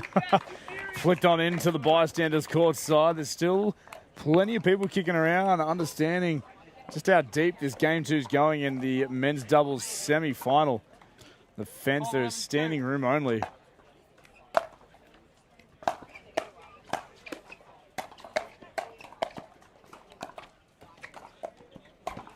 Ernie handled. I love that. I was about to say, Ben, too much ball is going towards Game 2. George Wall as they lock up the game 2. And I have to say, Ben, dare this be a hot take, but I would almost back Do and Trong in this game 3, considering they just completely changed their play style. Joey Wild had some, errors that we don't typically see, and as a result, they've locked up game 2. Yeah, George Wall, he had consistency as per usual, but a few errors crept into his game as well. And unfortunately, just when there's nowhere to hide out there, only the two guys on the court, that will affect the confidence as well of your partner, but also the dynamic. And you can just see dialed in for the whole of game 2 was the combination of Do and Trong. So we go to a game 3 here for the men's doubles pro semi-final. We'll jump to a quick commercial, bring you on back. It is all to play for with the gold medal match that awaits the winner of this game. They're not just thinking about only performance, they're thinking about the growth of the game. When I first started, I needed something, and then I needed something different as I got better. And Yola was really great about working with me specifically to help create that for everybody. And as somebody enters this game for the first time, they're going to go through a huge learning curve. And as they experience the full expression of the sport of pickleball, Yola's there to meet them with the performance and technology. Let's play. Welcome back, ladies and gentlemen, here going into Game 3 of this men's doubles pro semi-final. Very much so looking forward to seeing how things unfold. Right now, you would say the momentum sits with Trong and Do. Dylan Kimlin, your pick off comms is Trong and Do, Well, you think? I just think with the current momentum, but, you know, I think George Wall really needs to play big here. Joey Wild just seems a little bit off. We'll see what happens in this Game 3.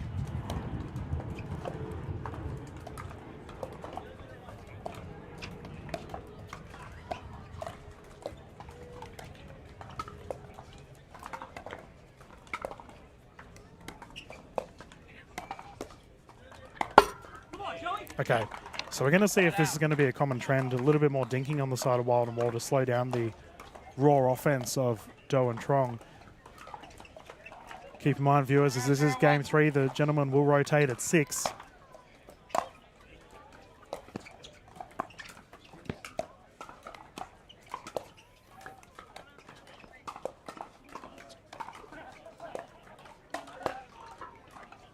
Catching body line here, Kwon Do, George Wall. It's a dangerous shot, but it works there because George is straddling the line. Got caught up.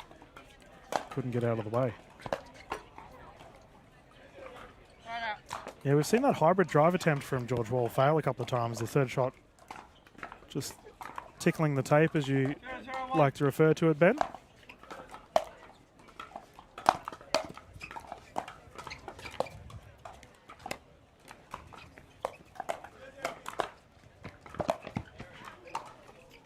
Ball's going to sit.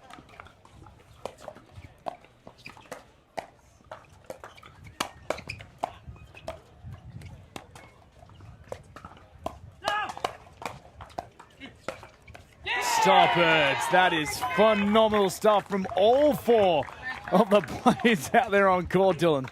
Yeah, that was incredible, and I'm surprised that a distraction wasn't asked for in the middle of that. A big out call, and it did look like it threw off the duo of Trong and Do, but either way, incredible stuff from the fellas on court, and with an ATP and a lob defense in the middle of that, what a way to start our Game 3.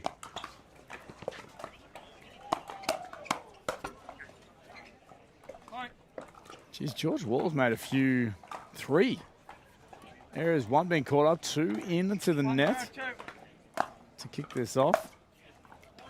Scoreboard at 1-0.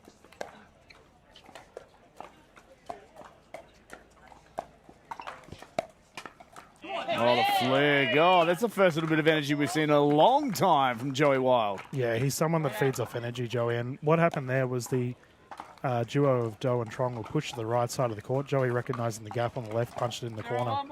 Perfect.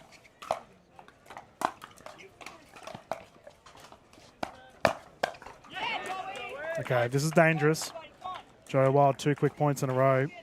Yeah, he's got sunglasses on, but he can feel the look in his eye right now.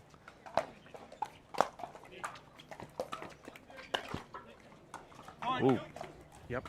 That's a bad error there from Kwon Do. Yeah, especially considering the momentum was heavily in their favour at the start of Game 3, but Wild and Wall, champions they are, they've bounced back very well.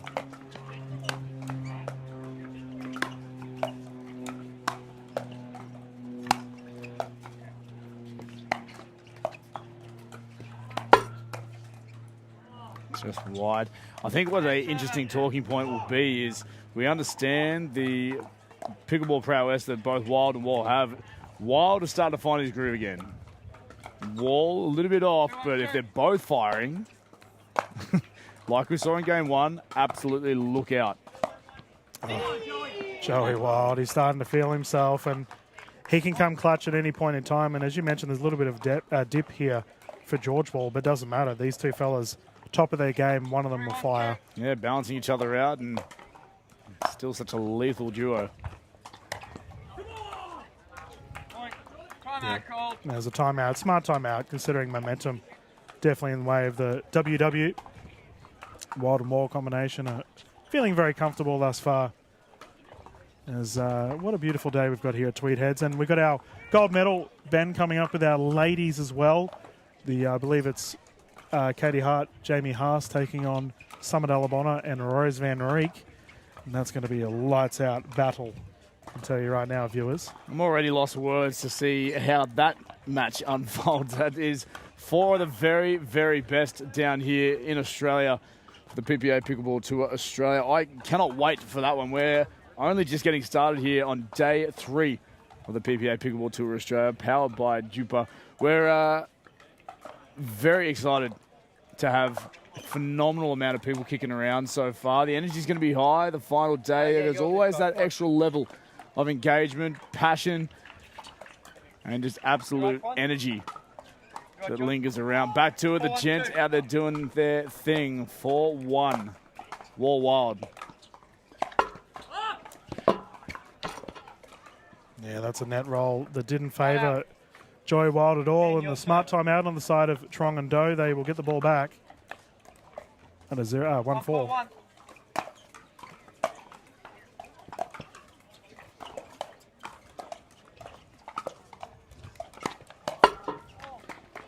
They've had a lot of success with their double-handed backhand thus far, Ben, these two fellas closest to camera. And that one there catching Wild off guard. 2-4-1.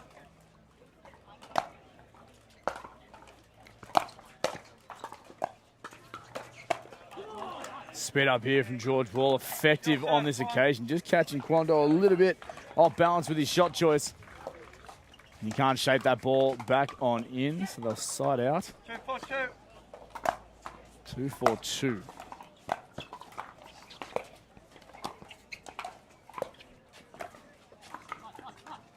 Side out. Back on their terms. Wild thing. Starting to turn up now. 4-2-1.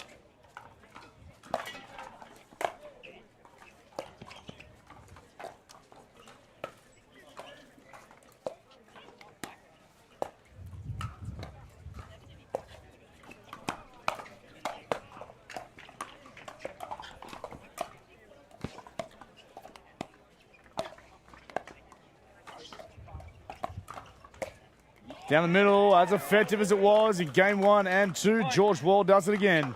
Just keeps going to the well, Ben. He's had so many points and rallies won off of that forehand roll down the middle of the court. Very smart play from George Wall. 5-2-1.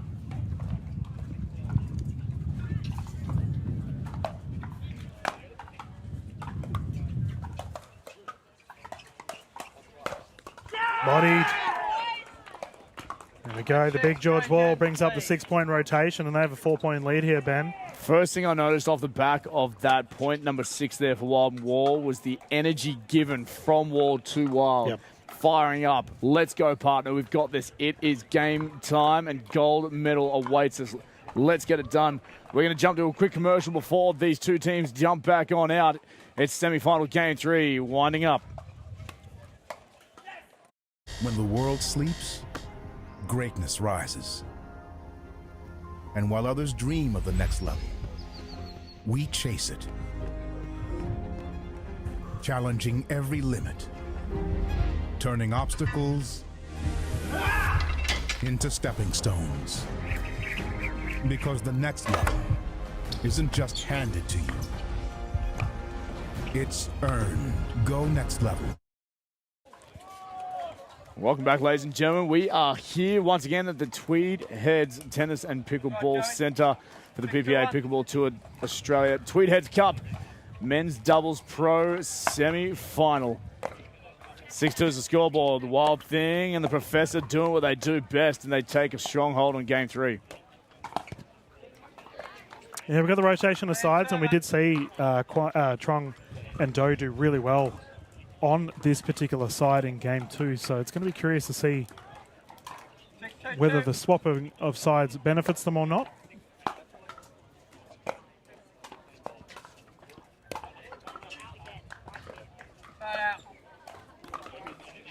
It will be interesting because this is the side that Do and Trong had a lot of success, obviously taking game 2, but tendencies ever changing in this fast-paced, high-intensity semi-final. And even just momentum shifting as well between the two sides. The seesaw continues. And it continues on our grandstand court as well, viewers, as the other semi-final still going head-to-head. Winner of that will verse the winner of this.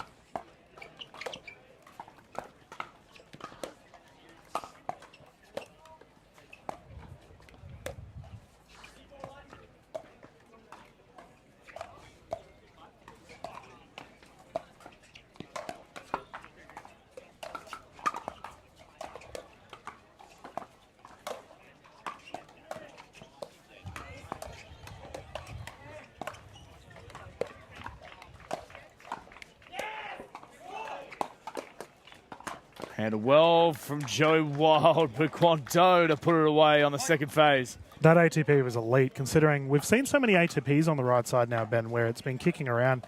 As we mentioned, the wind is slightly pushing the ball out. So full credit to Trong and Do. They're bringing the fight here. It's a tough skill as well to be successful on that ATP, as it does, as you say, the breeze kicks the ball ever bit wider, but to bring it on back as well, back into the court, that's a skill in itself.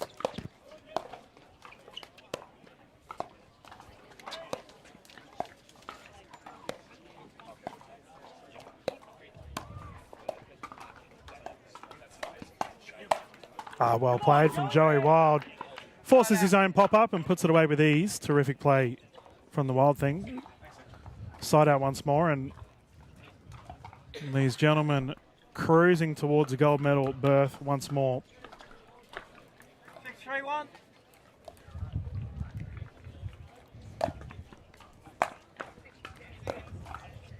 Yes, Joey, come on, man. The most amount of energy and instruction or guidance, you would say, from George Wall shown there. Wanting his partner to fire up. 7-3-1. They jump to 7.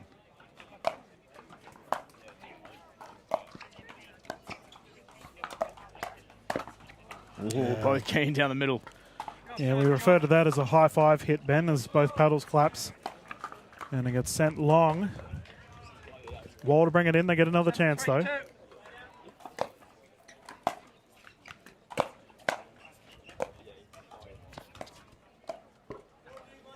And we saw both teams stacking in that instance. Quick side out once more. Only a 4-point difference. 3-7-1.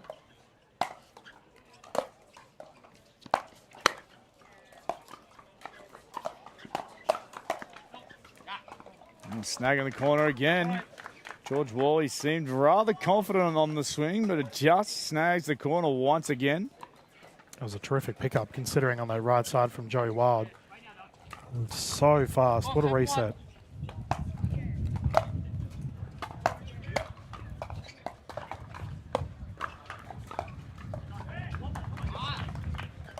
Second server. Yours, Quan.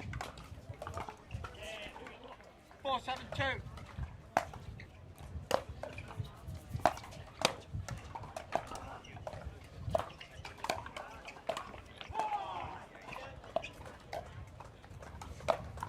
Oh, Joey Wild, he gets the elusive ATP.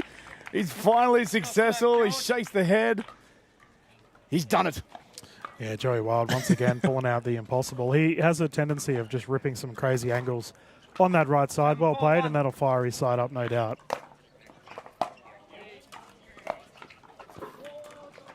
Unfortunately, follows it up with an error.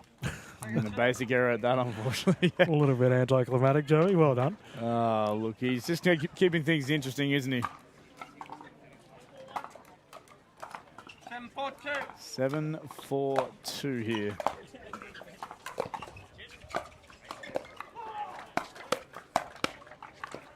Oh, Georgie Wald, do not engage, he says.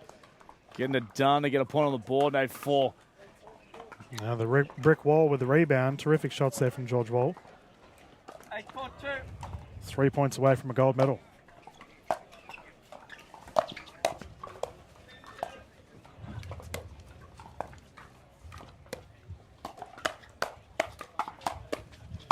Oh, Quanto finishes it off the firefight. Geez, I was surprised to see Joey Wild get a few of those shots back. He was really getting cramped up, bodyline. Oh, Ben, the double-handed backhands from these two fellas, Doe and Trong, have had some elite shots, especially up high near the shoulders, ripping them down with ease. Really hard to generate that speed as well with the double hand action. Oh, don't do that. George Wall will put it away every single time. Talk about generating speed, my goodness. George Wall, pummeled. Oh! Trung Yen just misses that sideline, caught us all off guard. Yeah, the passing shot. But that's where that windy side, it keeps pushing to the right and the side out as a result. But you're in game 3. You've got to put everything on the line. Absolutely. Joey Wild happy to straddle that ball beyond the baseline. And a timeout will be called here from Trong and Doe. There is still plenty of conversation in this semi-final, but it is all about the Wild and Wall dynamic, who are looking to book themselves away into this gold medal match. We'll jump to a quick commercial now to bring you on back to close out this pro doubles semi-finals for the men. Okay.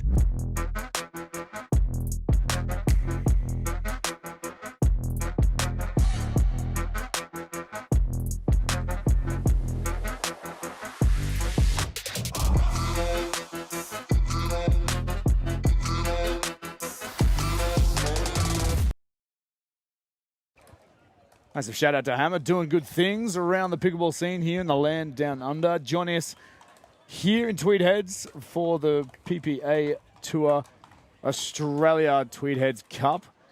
The gents are back out there. Wall Wild taking that extra little bit of time just to compose themselves, understanding the finish line is within reach. Yeah, they'll be well and truly resolute as we get to this final portion. They want to go through to the gold. They know what needs to be done. Joey Wild to serve.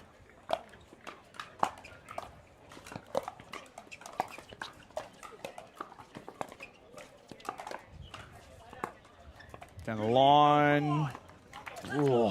We've seen him go for it twice now, Ben. That shot down the right side. Not an easy percentage shot to go for. Especially with the current conditions, the breeze swinging from left to right on the screen. 10-4, game point.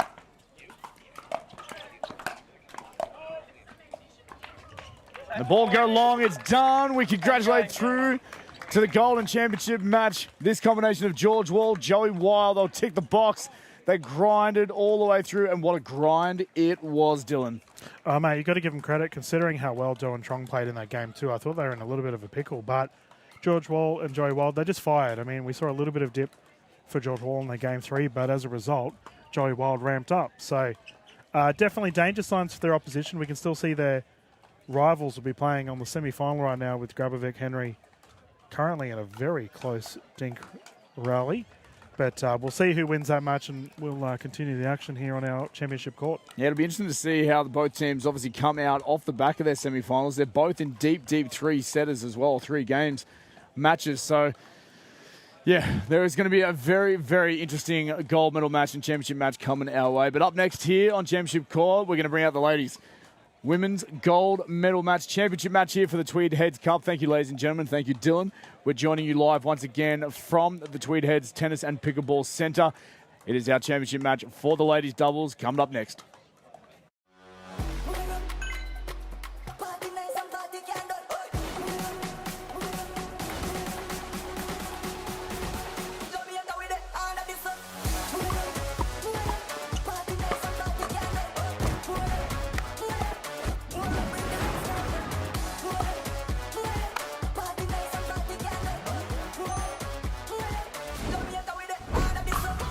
What's your DUPR?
Good afternoon, everyone, and welcome to the PPA Tour Australia. We are live here with our women's gold medal.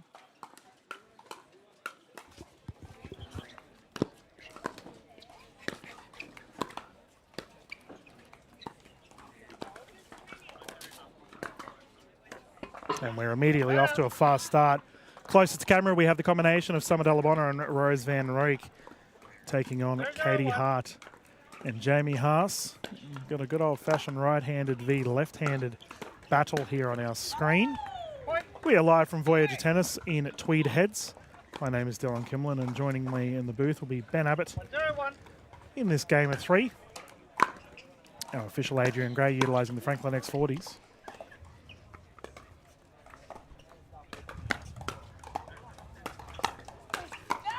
Oh my, energy is hard. Thank you, Dylan Kimlin. My name's Ben Abbott. As we said, we're looking forward to getting into this women's pro doubles gold and championship match underway. Red hot start. And I got the chance to watch Katie Hart and Jamie Haas play earlier today against Sarah Burr and Thaddeus Locke, and they were on fire, Ben. So it's going to be an interesting one, that is for sure.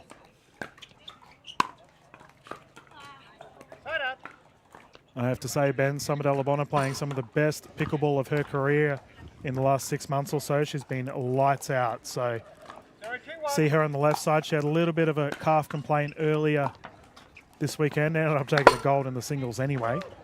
Just goes to show the elite level play she's with. And she's teaming up with her old Northern Crocs teammate in Rose Van Rijk. It's good to see. Yeah, talk of the town, Summer Delabonna. Looking forward to seeing these two superstars in action.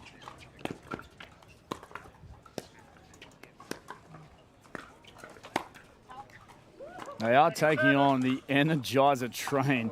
Their semi-final was electric this morning, Dylan. They were trailing the first game 3-7.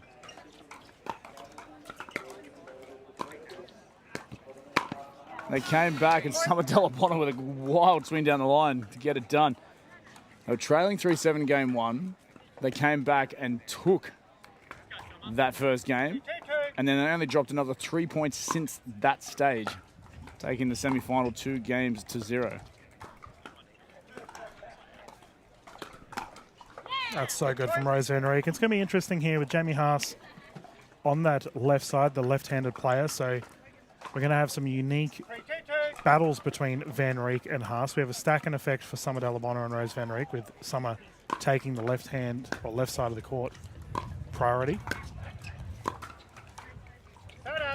Breeze just kicking up a little bit there. We do have a left to right breeze on your screen for all the viewers at home checking it out here at Tweed Heads. We'll play a factor over proceedings of this championship match.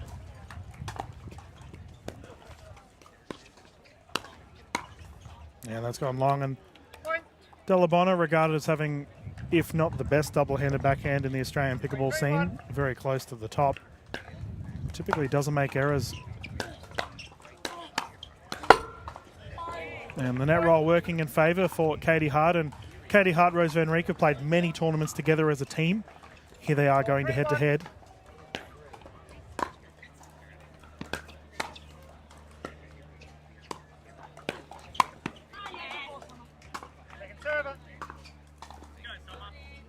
Really healthy exchange between all 4 of these players right now as they're individually finding their grooves. Of course, the dynamics will have their styles and their tendencies, and be interesting to pick your brain, Dylan, just how you see it unfolding. Well, we just saw some strategy switches in the middle of that side out there, because Rose Van Rijk and Summer Delabonna swapping on the stack switch both times.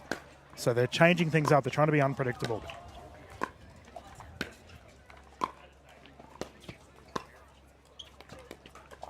You imagine having that, sorry, Dylan, you imagine having that in your arsenal, being able to just be dynamic, change it up all the time, because you are that skillful on the ball.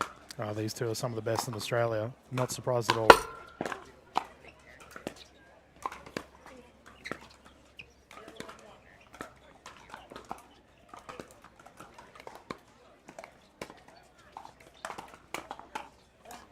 Oh, no way. Rose Van Reek. Jamie Haas with the lunge just out of reach. I think this match entirely comes down to which Katie Hart will have on the court, Ben. I agree. If she fires, it's going to be an awfully close one. Second server. Yeah, you're right. I think it does pivot. 5-4-2. She came in to this game in red-hot form from that semi-final.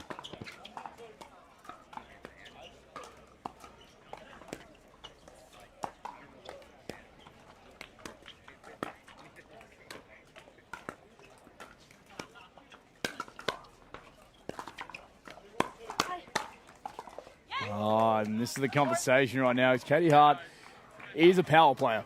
The fascinating thing about this matchup, viewers, is that Summer Delabona's double-handed backhand is going towards the forehand in a cross-thinking pattern with Jamie Haas. So as a result, you have a forehand, and Jamie Haas is elite with that forehand, up against one of the best double-handed backhands in the dinking pattern. So expect fast-paced engagements very quickly, considering these ladies are playing on the preferred sides. 6-4-2. 6-4-2 is the scoreboard.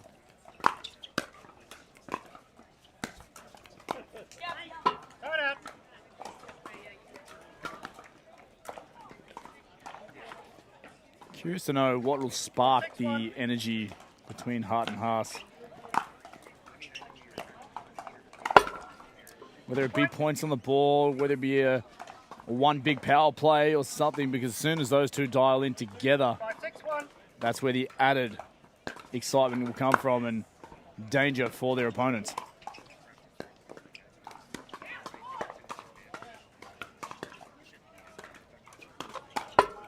There's that dinking pattern I'm talking about. So we've just seen Jamie Haas on the right side of the screen receiving a large percentage of the balls.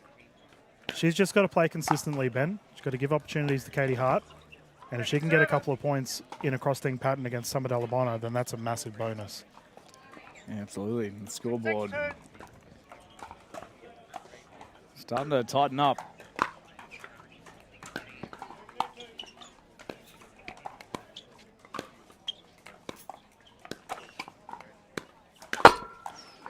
Tape dribbler.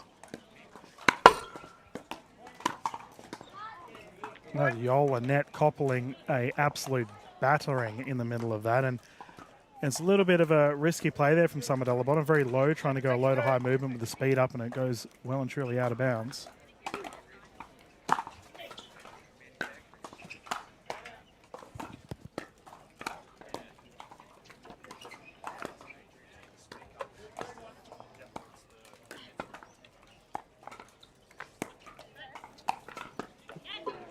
And there we go, a little bit of an off-pace smash there from Rose Van Reek, catching Haas off guard.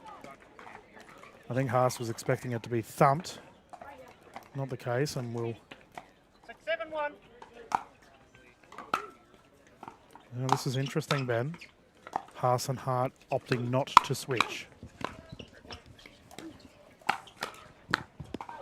And Summer Dellabona pounces. That is impressive. We talked about being able to adapt to your opposition with Dellabona and Van Reek doing exactly that. And we're seeing if Haas and Hart can do it as well. 7-7-1.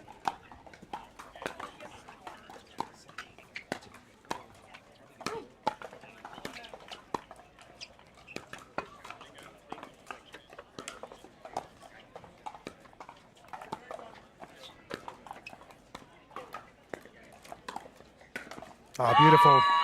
I'm curious, Dylan, what do you think prompted the switch here from Jamie and Katie on the far side? Because right now their momentum is soaring. Well, I think it was because Haas has been playing very well. She hasn't made many errors, so they've recognised to put her in the primary position. Unfortunately, though, if you make any mistakes against a Summer Dellabona, expect her to come back at a lightning fast rate. With interest.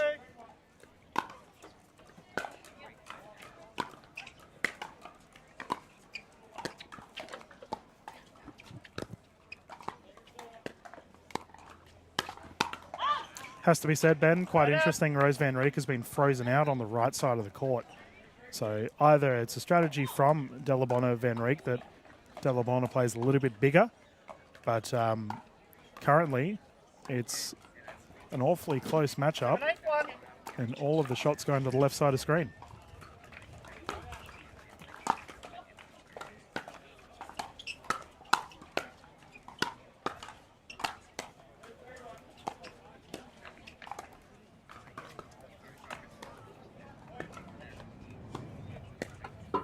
Seriously impressive on both sides. Dylan, I see you shaking your head mid-rally as well. Just the resets are out of this world. And in that instance there, Katie Hart back on the left side. So both teams really, there's a lot of mental mind games going on right now, Ben. That's a terrific shot there from Delabona. This is really good to see if you're a lover of the strategy of the sport. As Jamie Haas once again on the left side of the court. We'll see if she switches here.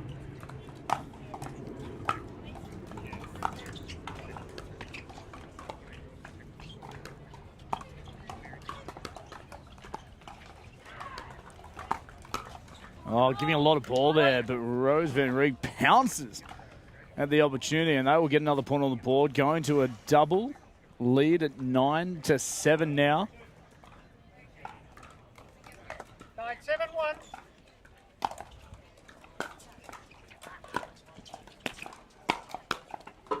Delabona. Seriously, that double-handed backhand is so lethal. And a timeout called here from Haas and Hart, who just seem a little bit shaken up. They were looking good midway point of this game one, but Summer Delabona and Rose Van Rieck, their experience and their expertise have just started to shine on through. Well, it just comes down to, playing together. I think Rose Van Rieck and Delabona, they've played and won many events together as a duo. And for Jamie Haas, Katie Hart, it comes to lifting. I feel that, Jamie Haas has played, I think she's played an exceptional weekend across a lot of the events. And I did say at the start, it comes down to Katie Hart. Which Katie Hart are we going to get? I'd like to see Katie start to fire here. She needs to ramp herself up, because the worst thing we want to see is that Van Rieck and Delabona take game one and then the head drops. They're definitely in it. It's only 2 points. Yeah, there's not a lot in it. It can be something as simple as a big momentum play, or I think a big talking point is the fact that Katie Hart hasn't been able to showcase her power, which is her style of game as well. 10-7-1.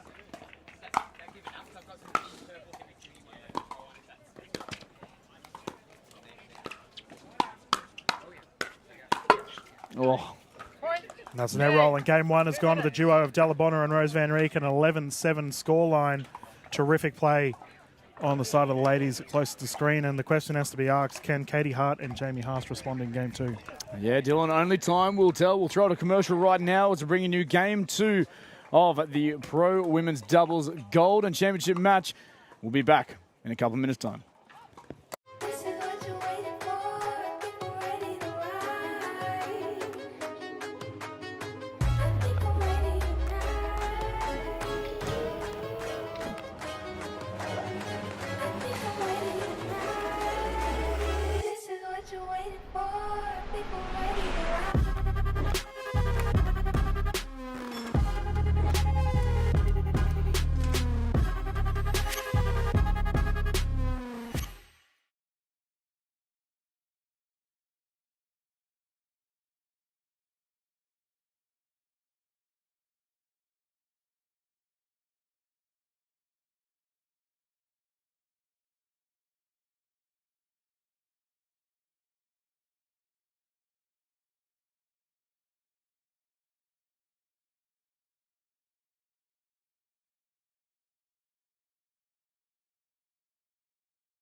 Welcome back to you, pickleball fans of the world.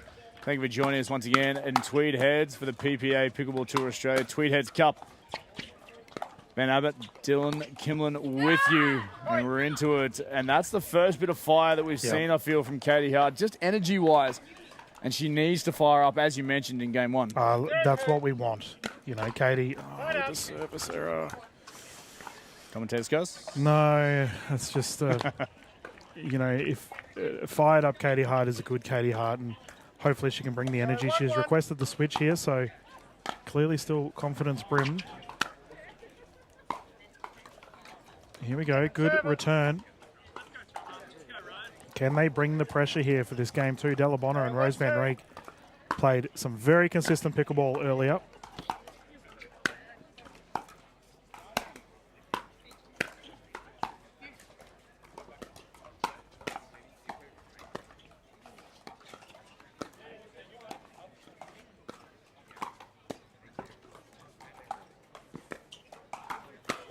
Oh, it was there. Yeah, it was. A super impressive whip and speed up there from Van Reek, utilising the angle. Yeah, Then Jamie Haas, was able to step in, just didn't execute.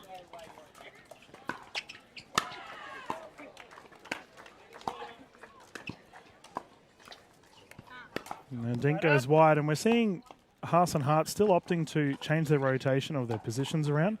So they're trying to adapt. They're constantly trying to change things up. With Hart back on the right side of the court. Oh, speed up is ridiculous from Summer Della Bonner. Doesn't need the biggest of windows to jump on that opportunity. No, double barrel Della Bonner with that backhand first down the middle. Absolutely elite. Is that your nickname? Oh, she's had that for years, mate.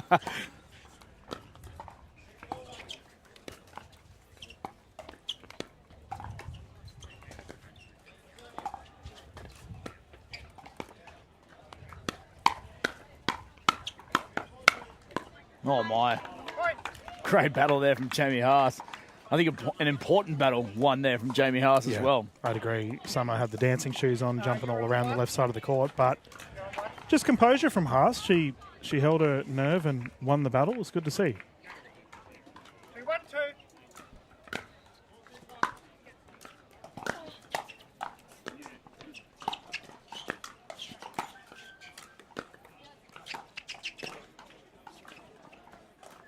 Oh, just wide there. Must have been within millimetres of that sideline. No arguments made from Katie Hart. 1-2-1.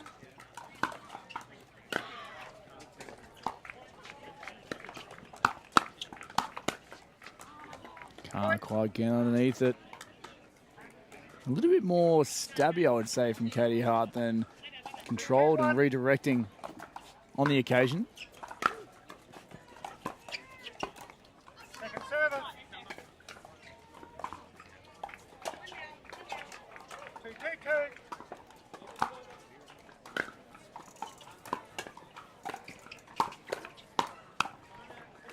Oh, just wide. Just catching high as well. The pace of the Della Bonner double barrel, as you call it. Dylan Kimlin just too much.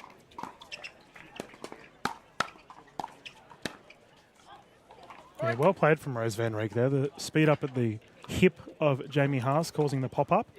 The wind seems to have died down, by the way, Ben, so this is just a good, clean shootout here from our ladies. 4-2-2. Point. An uncharacteristic error there from Katie Hart on the deep serve, and the last thing they can have is a scoreboard 5-2-2. really quickly build up.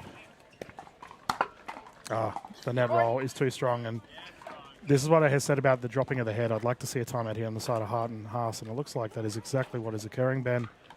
Is that a timeout call? Thank you. Timeout call. Katie Hart. Always emotions running high. She goes to the bench, and that's not necessarily a positive sign for that combination of Hart and Haas. No, well, I mean, that's what I said in the end of game one. We don't want to see them drop the head.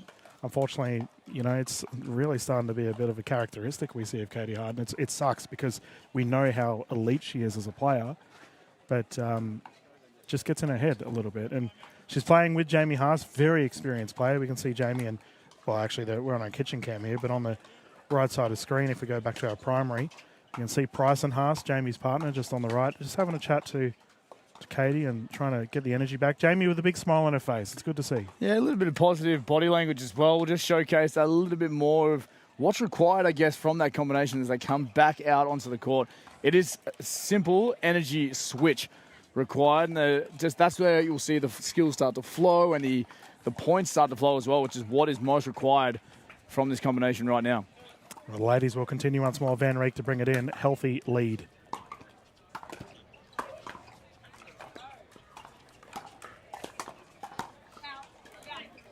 Just floated it. Good timeout called. 2-6-1.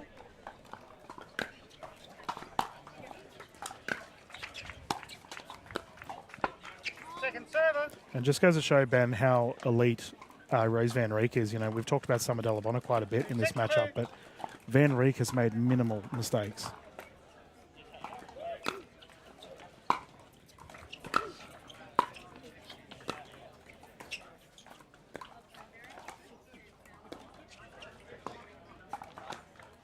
Yeah, I'd almost say that initially Van Rijk was not iced out, but wasn't seeing a lot of ball early in game one. But you're right, given the opportunity, she's just played such a great supportive role and has taken her opportunities to get points on the board as well. And like you say, error-free.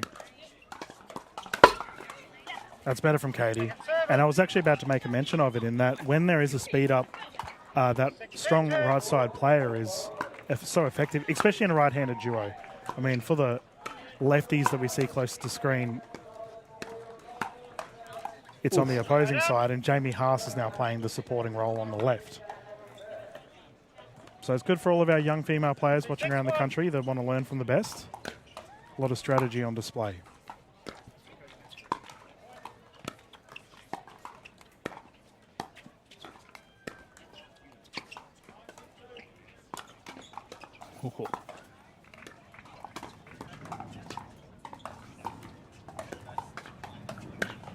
Oh, into the visor of Rose Van Rijk. Katie Hart with the speed up, and will catch Rose just off guard.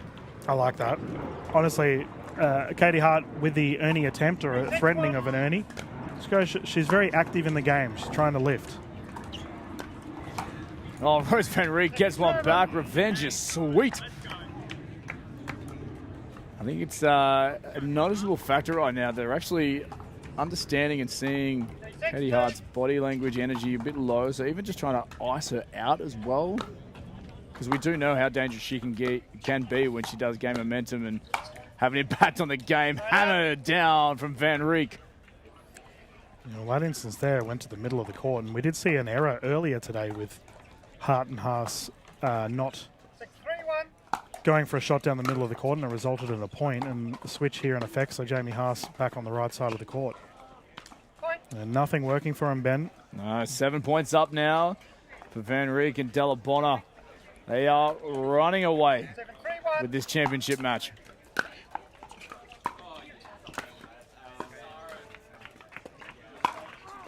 That's a body. And it didn't hit the paddle, so that's a point there for Summer Delabona, getting one back for her teammate, Rose Van Rijk. He copped one to the noggin. 8-3-1.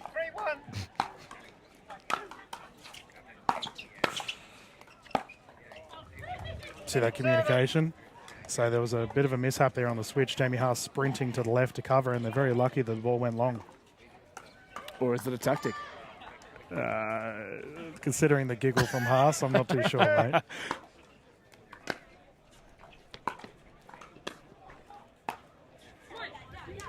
There we go. You can see Haas trying to lift the side, and Hart's someone that feeds off the energy of her partner. So if Jamie lifts, then Katie will do it as well.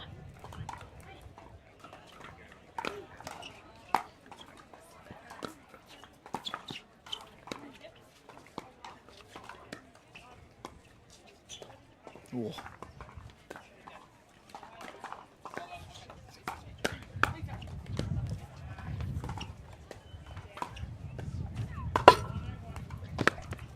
Oh, just wide. The breeze kicked up a couple of times mid-rally as well. All four players doing so well to adjust, but Ben, we have to get a speedometer on our pickleball courts when we see a Katie Hart forehand or a Summer Delabona double-handed backhand. I just want to see the pace of the ball. Like, good example. These ladies are ripping the colour off these X40s at the moment.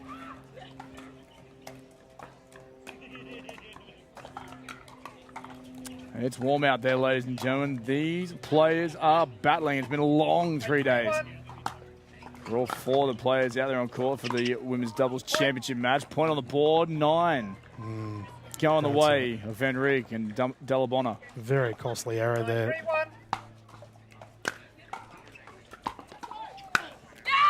Katie Hart. That's an important point there mentally as well for this combination closest to your screen. 9-3-2. Still the opportunity on serve for points.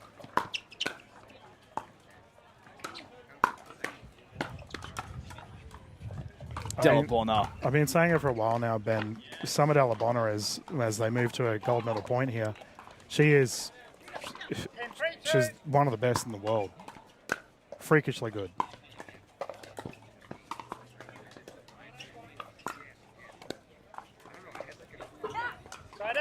Surviving is Jamie Hart and Katie Hart. They stay alive, they're on serve, and they need points. No other way to say it.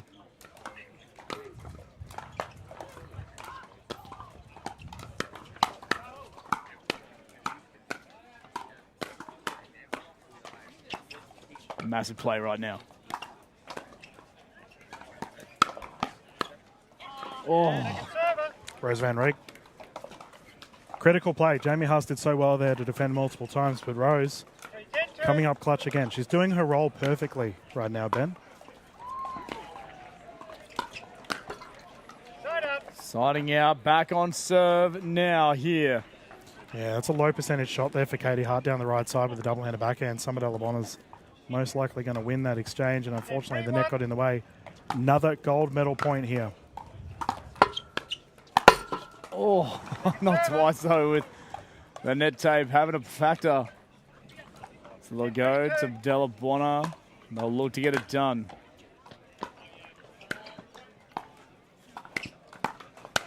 No, says Katie Hart. That's a great smash. And that's up in the strike zone too, nice and high up near the shoulder. She's going to put that away with ease every time. 3-10-1.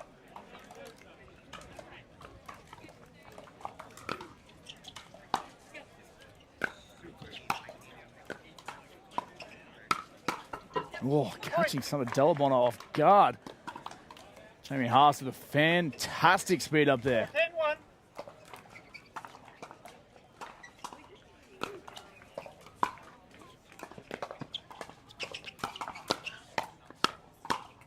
Oh, down that line as well. Terrific hybrid shot there from Van Reek, Ben. Just took the pace off a little bit, dropped down low with the top spin applied, forcing the second server. 10-2.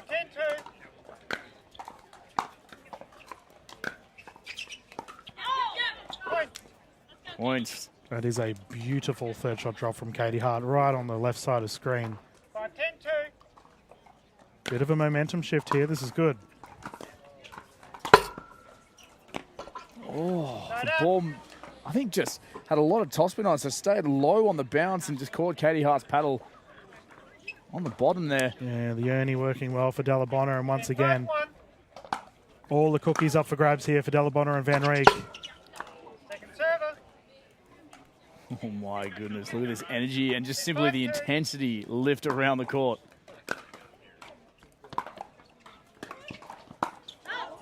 Long, and they side out twice. We refer to it as the 10-point hump, Ben, when you're stuck on 10. And Delabonna Van Reek currently had several match point opportunities, haven't been able to put it away.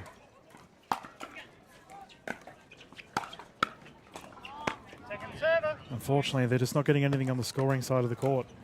Yeah, their last run on serve, they got 2. They were able to get up to 5. And they did do it off the back of their second server as well.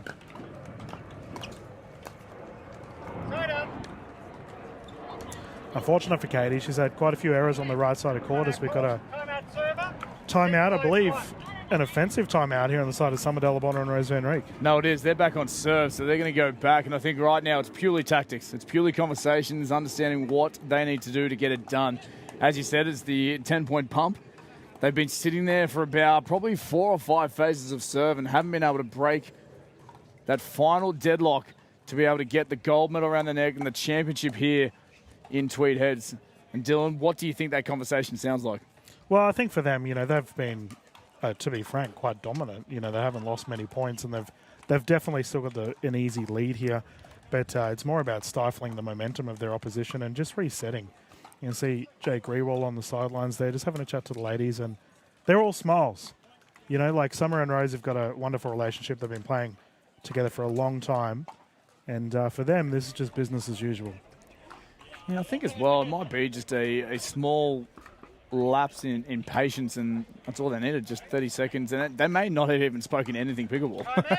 Might be just over there, quick reset, water break, and their opportunity stand here. Golden championship point once again. Not to be. Katie Hart handles well pressure all too well. Yeah, good lateral movement there from Hart. She opened up the forehand drive opportunity and dealt with it.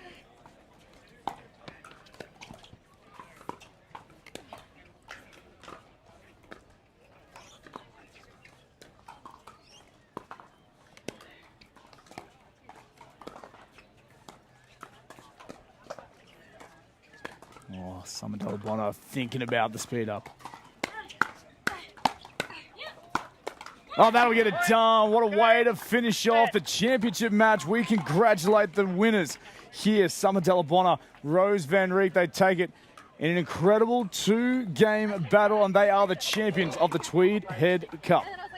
Well done to these two. You know, they've done it so many times now, Ben, that once again, kicking off their first Tweed event here for our PPA and in style. They've done it with ease. Not losing many points, honestly, and I think for Katie and Jamie, you know, they had a great effort, especially in that match before. I do wonder whether they may have played their gold medal in that semi-final because they were lights out. But, you know, I really would like to see these two team up again for future events. I think they have so much potential as a duo. But, you know, cookies go to Summer Bonner and Rose Van Rijk. Well played. Yeah, we congratulate them again, the champions here in Tweed Heads. And we've got the championship cup out there with Kiali and our winners once again. They are queens here in Tweed Heads for the PPA Pickleball Tour Australia.